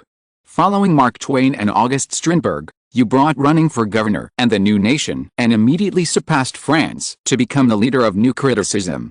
Now the Dutch literary world has become the representative of global critical realism literature. I hope you will continue to work hard and continue to lead this trend. August Strindberg first looked at Auster Henry Lloyd, the highest figure in the Dutch literary world and also the one with the highest status among those present except William IV, because he is also the deputy director of the International Labor Union. Because of this, even the unruly Strindberg had to bow his head. Similarly, when looking at Mark Twain, the latter also made him admire him very much, because since Mark Twain immigrated to Australia from the United States in 1871, he still occupies a special position in the American literary world. These two people occupy a special position in their respective fields. Although Strindberg was also well known in Sweden before he immigrated from Sweden, he was not very popular in Sweden because of his critical realism literature. Even King Charles XV, who had admired him before, could not withstand the pressure and finally changed his attitude. He finally immigrated to Australia in 1870. However, since he came to Australia and gilded at the University of Sydney, he was spotted by the president of the University of Sydney, Herman van Peron, and was fully trained and cultivated. As a 28-year-old young man, he became a top figure in the global literary world. It can be said that he became famous overnight with The Red House and The New State. Today, he has become a guest of honor of King William IV of the Netherlands, and he has both honor and fame. So, he could not help but said, "Your Majesty, the reason why I was able to succeed this time, in addition to the support of my teachers Herman and Principal Van Peron, the most important thing is the strong literary atmosphere supported by Your Majesty, which allowed our literary world to flourish. Therefore, Your Majesty is the greatest contributor." William IV laughed and said, "I didn't expect that a great writer Strindberg would be so sweet-mouthed." He said, "However, the atmosphere in the Netherlands is indeed a good soil, but it also depends on your talents. What do you think, Mark Twain?" Mark Twain has a very gentle personality. Because of this, he has many friends in the United States. He came to the Netherlands more because of William IV's solicitation. It took a lot of effort at the beginning, but in the end he succeeded. Mark Twain, in 1869, I published A Fool's Travels Abroad in the United States, which caused a lot of ridicule in the country. People called me a fool behind my back. In 1870, I published A Hard Journey and made my mark in the United States. But I was only a little famous. In 1873, I published A Gilded Age and became famous in the United States all of a sudden. However, fame brings trouble, and I was attacked by traditional forces in the American literary world. Eventually, I left the United States and came to the Netherlands. Seeing William IV's endless smile, although he despised the other party for pretending, he was the only one who knew that the other party was the culprit behind his departure from the United States. Let the past be the past. He adjusted his mindset, and then said calmly, "In the Netherlands, I published the novel The Adventures of Tom Sawyer in 1873, the short stories The Celebrated Jumping Frog of Calaveras and An Account of Crimes at Connecticut's Recent Carnival in 1876, and Travel Abroad in 1878, all of which attracted a large number of book fans. And this time, thanks to Mr. Henry Lloyd, the publication of Running for Governor has opened up the Dutch and American markets and attracted global attention. It can be said to be the greatest sublimation. Once again, I am very grateful to Mr. Henry Lloyd for the inspiration he gave me." Henry Lloyd waved his hand and said, "That is your talent, and it has little to do with me. But I want to say, Your Majesty, shouldn't we take advantage of this plan and take the opportunity to expand?" William IV smiled and said nothing, but his eyes fell on Herman van Perron next to him. Chapter 723, Looking Back at the 19th Century Literary Hegemony. As William IV's eyes fell on Herman van Perron, the president of Sydney University, Henry Lloyd, Mark Twain, August Strindberg, and Vincent van Gogh all turned their eyes to him. Herman van Perron saw their burning gazes, but did not respond directly. Instead, he said in a calm voice, "The election of presidents and governors is a work with unique artistic characteristics. It is a special genre between satires and short stories. It mainly depicts the characters and has a complete complex." William IV nodded. Others, especially the author Henry Lloyd, did not object. Mark Twain and Strindberg next to him had bright eyes. Herman van Perron then said to Mark Twain, "But your running for governor did not imitate the presidential and gubernatorial campaigns, and your governor's election did not focus on character portrayal. I seem to find that there is no plot either. It is just a bunch of cleverly arranged news guides and short comments inserted in between. In this respect, it is like a funny story or a satirical essay. Then, it is different from ordinary satirical sketches, because although it does not focus on character portrayal, it cannot be said that it does not express the character at all. It runs through the emotional changes and awakening process of this character from beginning to end." Herman van Perron couldn't help but sigh when he said this. From an aesthetic point of view, humor and satire belong to comedy. When things that are essentially very ugly are expressed in a form that pretends to be beautiful and righteous, or on the contrary, when things that are essentially good are expressed in a harmless form that is not entirely consistent with their essence, it often produces a comic effect. The former may often appear as ironic and ridiculous, and the latter may appear as humorous and ridiculous. Mr. Mark Twain, your running for governor based on the campaign for president and governors is based on this principle of contradiction between content and form, and uses exaggeration to create a comic effect, and finally succeeded. And you, Herman van Perron said to Henry Lloyd, the artistic style of humor and satire in the campaign for president and governors is fully reflected. Although it is simple and clear, it is thought-provoking. William IV smiled and said, "This comment is really good. Mr. Mark Twain's artistic style of humor and satire is very eye-catching, but it is not the first time or the only time that you have used humorous style to expose and satirize the ugly style of capitalist society. I have read your other masterpieces, such as The Adventures of Tom Sawyer and Huckleberry Finn, which all use your unique artistic style to deeply expose the ugly faces of capitalism. Moreover, as your works further understand the aggressive and plundering nature of American democracy and imperialism, your artistic style has gradually changed from your first work, The Idiot's Travels Abroad, which you started writing in 1869, to the current style. Today, it has finally achieved a great trend, from the early mood and light humor to the current satire and criticism." At the end, William IV praised, "What I like most is that Mr. Mark Twain's works expose and criticize the American social democratic political system in an all-round way. The style of the novel is humorous and witty. In a short space, he excavated the corruption and darkness of the American electoral system, and his thoughts were extremely profound. He exposed the dark inside of the so-called democratic electoral system in the United States and exposed the hypocrisy of the American capitalist electoral system. He said with joy, in this way, in the field of world democracy and morality, the British colonialism is suppressed, and the real truth of American democracy is revealed to the world through your works. Under the division of France between the North and the South, the status of French literature is precarious. The Netherlands has entered the world in an all-round way under your support. You have won the largest share for the Dutch literary world, which can be said to be indispensable."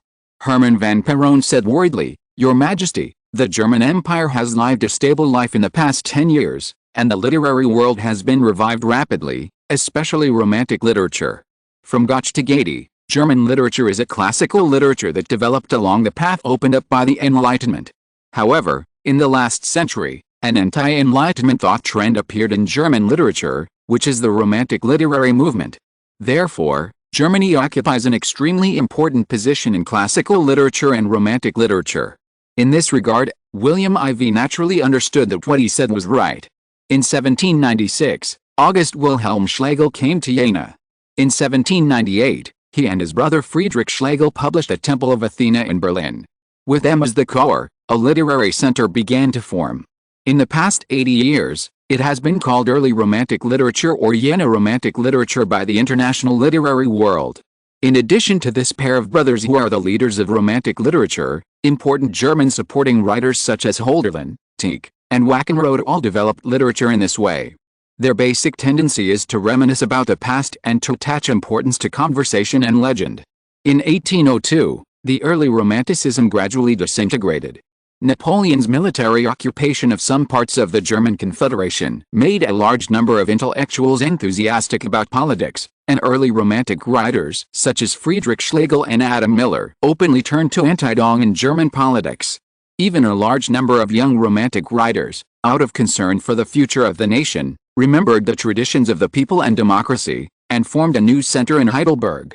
These people and their works were called Late Romanticism or Heidelberg Romanticism. However, after 1848, especially after Bismarck came to power, the Bismarck government began to restrict the deviant thoughts of these literary figures.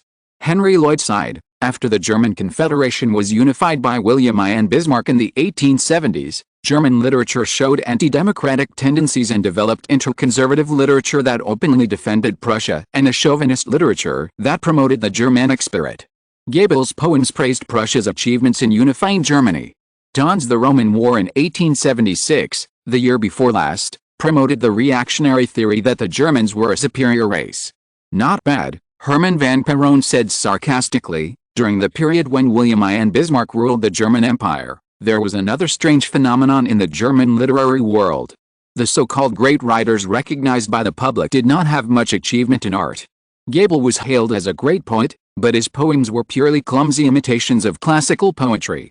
Heiss's novellas have a large number of readers, and they are all interesting stories that cater to the petty bourgeoisie in the West. Freitag's novels are said to be masterpieces, which are nothing more than stories about how honest people get rich. Driven by these so-called masterpieces, all kinds of vulgar and boring works have occupied the German literary world, and the atmosphere is full of smoke and miasma. He said ambitiously, "Your Majesty, I think the Netherlands can indeed expand the weight of Dutch literature in the world." William IV asked him, Mark Twain and Strindberg, and said seriously, "Are you confident?" Yes, the unanimous answers from several people let William IV know the answer, and next, he knew what to do. Chapter 724 William IV's Concerns.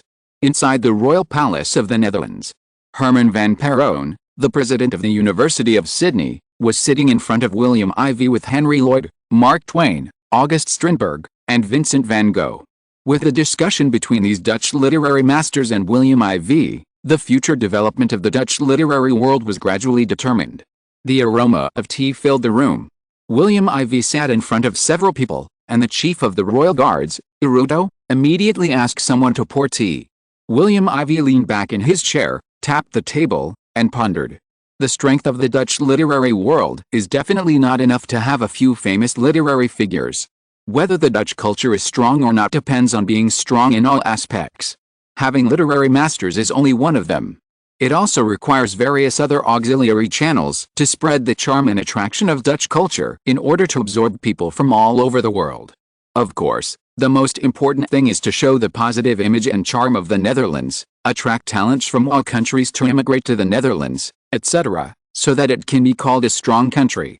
Traveling from the future of the 21st century to the 19th century 200 years ago, William IV naturally knew that culture does not only refer to literature, but also other aspects. If William IV wants a strong Netherlands, he must consider all aspects, rather than just working in one direction. This time, Henry Lloyd made a name for himself internationally with a presidential and governor election, and then Mark Twain and Strindberg took advantage of the situation and formed the Three Musketeers of the Dutch literary world. This makes the Dutch literary world unique in the literary world of the Western world, and has formed a strong literary light both inside and outside the Netherlands. In this way, no matter who wants to challenge the Netherlands' position in the literary world of critical realism, they must make careful considerations. But it also caused a lot of trouble. Among them, the French literary masters in Paris, which has always been the cultural capital of Europe, will not give up, and the British literary world headed by Dickens is the same in the UK, Austria and even Italy. Therefore, the future battle in the Western literary world caused by the Netherlands will be inevitable. The new works of famous French writers Balzac and Maupassant and American emerging writer O. Henry continue to be released, which is a good explanation. The British literary world seems to be standing still, but the leader of the British literary world, Dickens, has come out to praise Henry Lloyd's presidential and governor elections. Dickens has close ties with Queen Victoria of the royal family and the ruling Whig Party of Britain. The charm of this is difficult to understand. A literary giant who can be popular with both the royal family and the ruling party should never be underestimated. In contrast, the German literary world and the United States are the easiest to deal with. However, William IV was a little hesitant about the German and American literary worlds. The Dutch and the United States are now beginning to be checked and balanced, especially with the German Empire becoming more and more united under the agreement of Bismarck and William I. The Germans in the United States, who were originally scattered, are now gradually showing a trend of cohesion. This is shown by the intelligence from the United States. Even the former Republican President Andrew and the current Democratic President Stephen Douglas are very urgent. There are only 1.3 million Dutch people in America, but Germans have more than 6 million, of which Prussia has 10 million, and the rest are other confederations that Prussia agreed to suppress. The second is the Irish, with more than 4.5 million people. In the past, more than 2 million Swedish and Danish people supported the Netherlands, making them the third largest European ethnic group in the United States. However, Sweden and Denmark are somewhat distant from the Netherlands, so although these two ethnic groups are not as alienated from the Dutch as their native lands, they have also become a general partnership. Fortunately, almost all ethnic groups in Latin America, except Brazil and Argentina, support the Netherlands, and these Latin Americans are more than 4 million.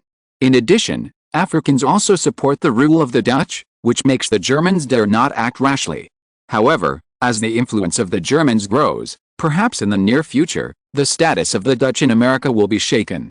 It was in this context that William IV began to visit the University of Sydney and the University of Melbourne last month, and held a meeting of the presidents of dozens of universities in the Kingdom of the Netherlands.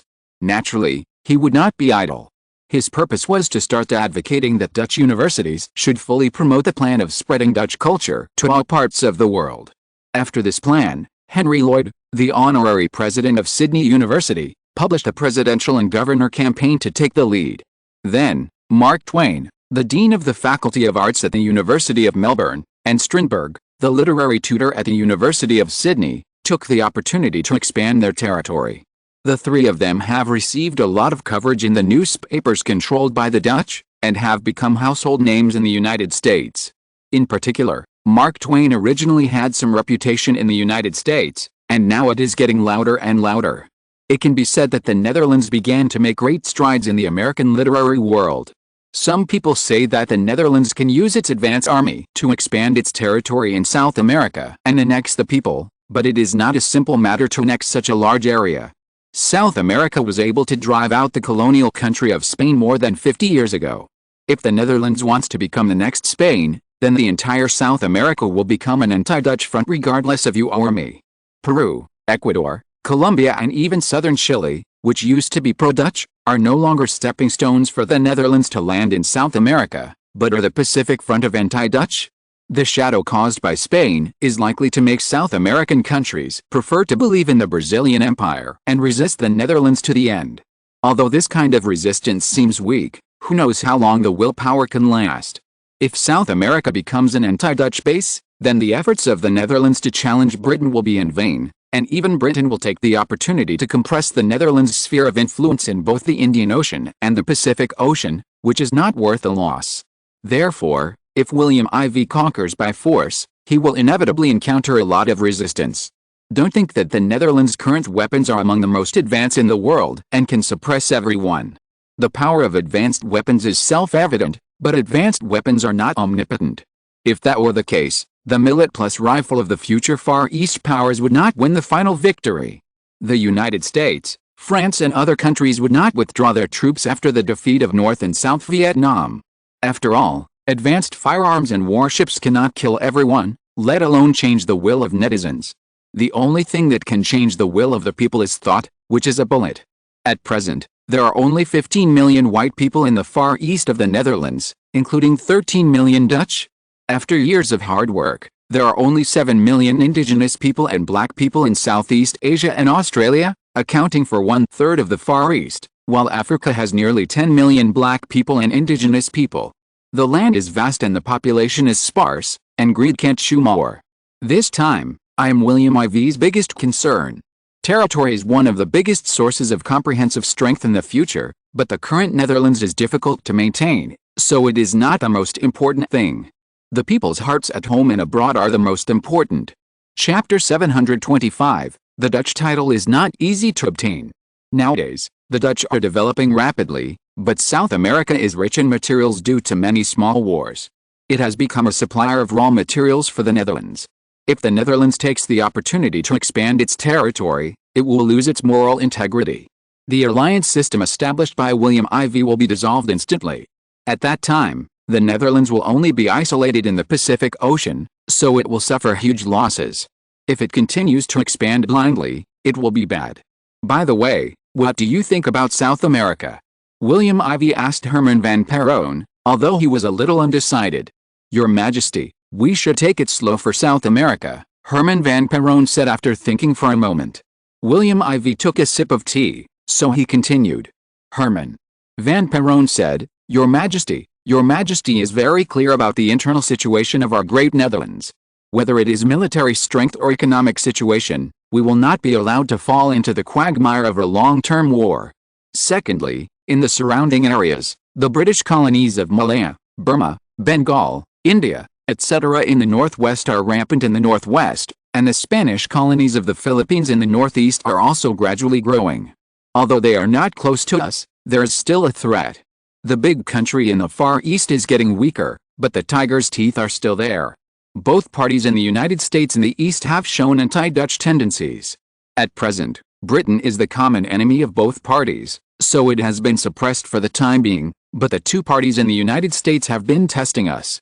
Once we fight with Britain, we will both suffer losses. At that time, we will not be able to support the Dutch in the United States.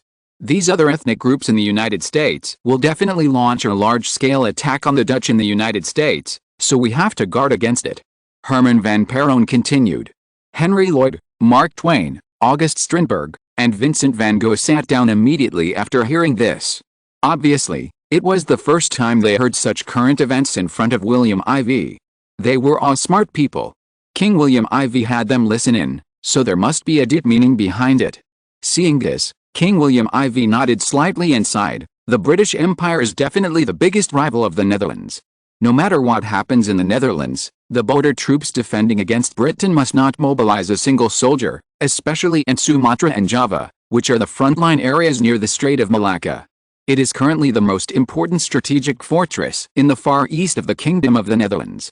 Once it is lost, the British Army will drive straight to Jakarta, the capital of the Dutch East Indies, or even go south to besiege the Australian continent. Henry Lloyd and Mark Twain were mature and steady, but the young August Strindberg and Vincent van Gogh changed their faces. Herman van Perron continued, although Britain does not rule as much territory in the North Indian Ocean as we do in the Far East, it is second only to us. A few months ago, we sank 8 British warships in Chile. They will definitely hate us and may attack Sumatra Island on the south bank of the Strait of Malacca at any time.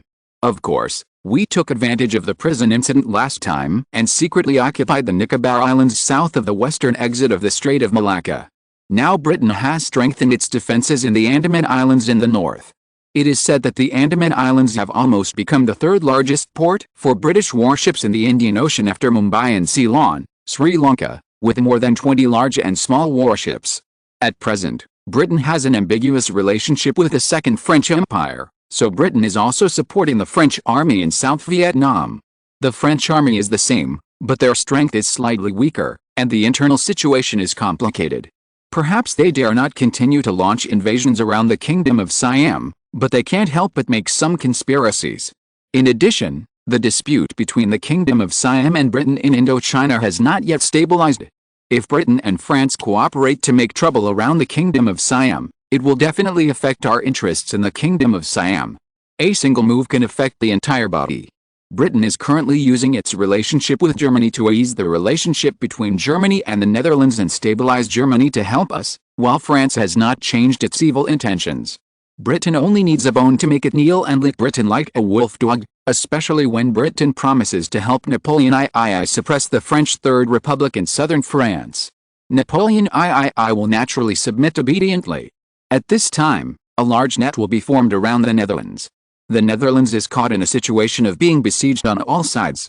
By then, Britain will inevitably join Germany, France, and even Spain's Philippines to invade the Netherlands' Far East. Europe's territory will even become a cake divided by Britain, France, and Germany.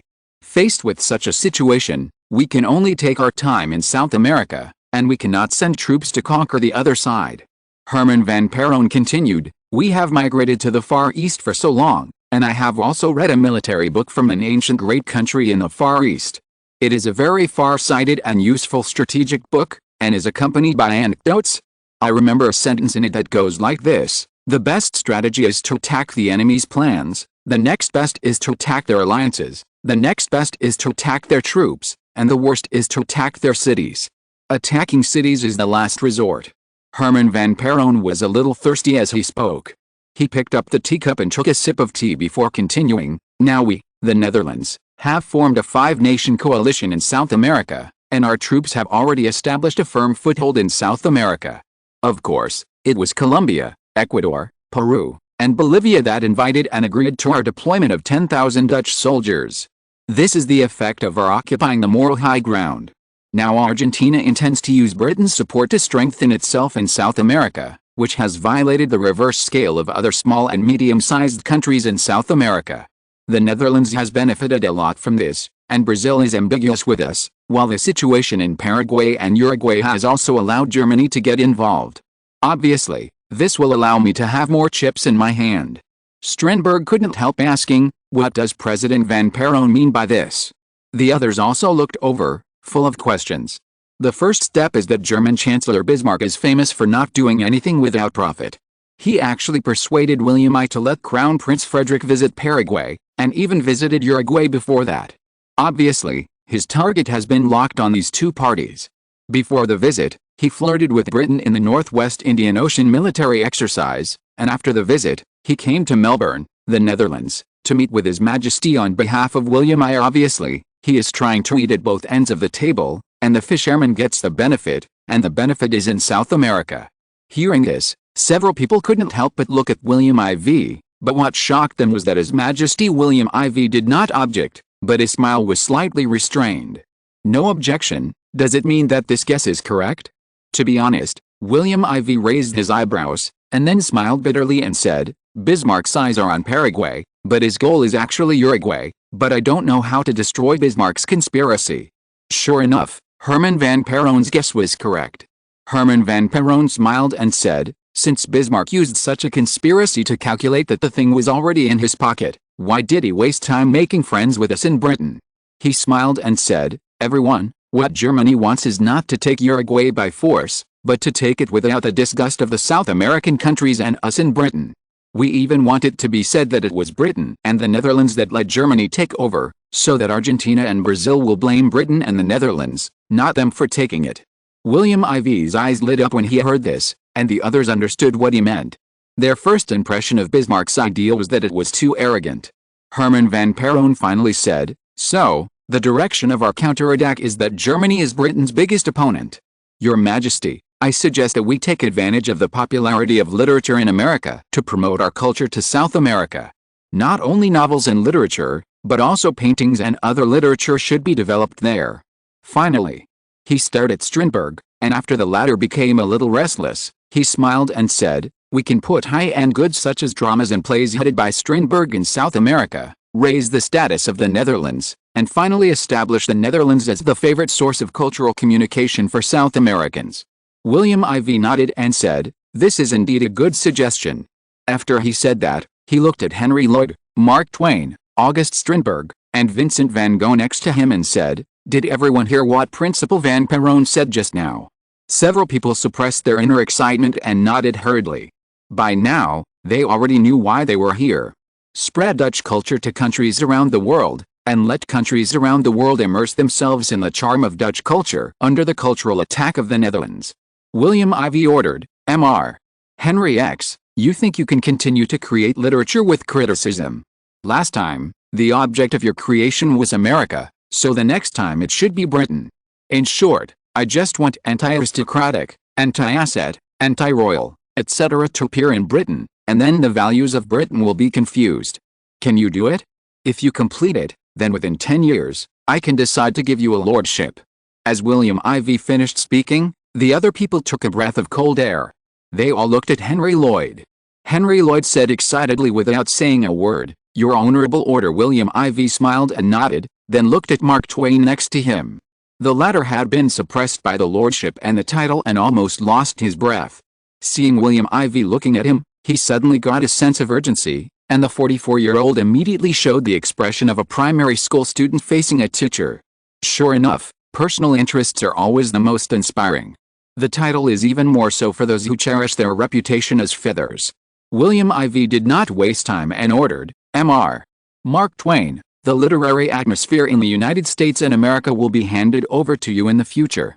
Mark Twain's face, which was obviously an authentic white man, became as red and thick-necked as an Indian. Seeing that William Ivey did not mention the title, he hurriedly said, "I will definitely complete your Majesty's task." William Ivey said, "I will reserve the position of Lord for you after that." Ignoring Mark Twain's excitement, William Ivey looked at the remaining 30-year-old Strindberg and 26-year-old Van Gogh. Mr. Strindberg, I hope you can conquer European dramas and plays. Your future works should be based on plays.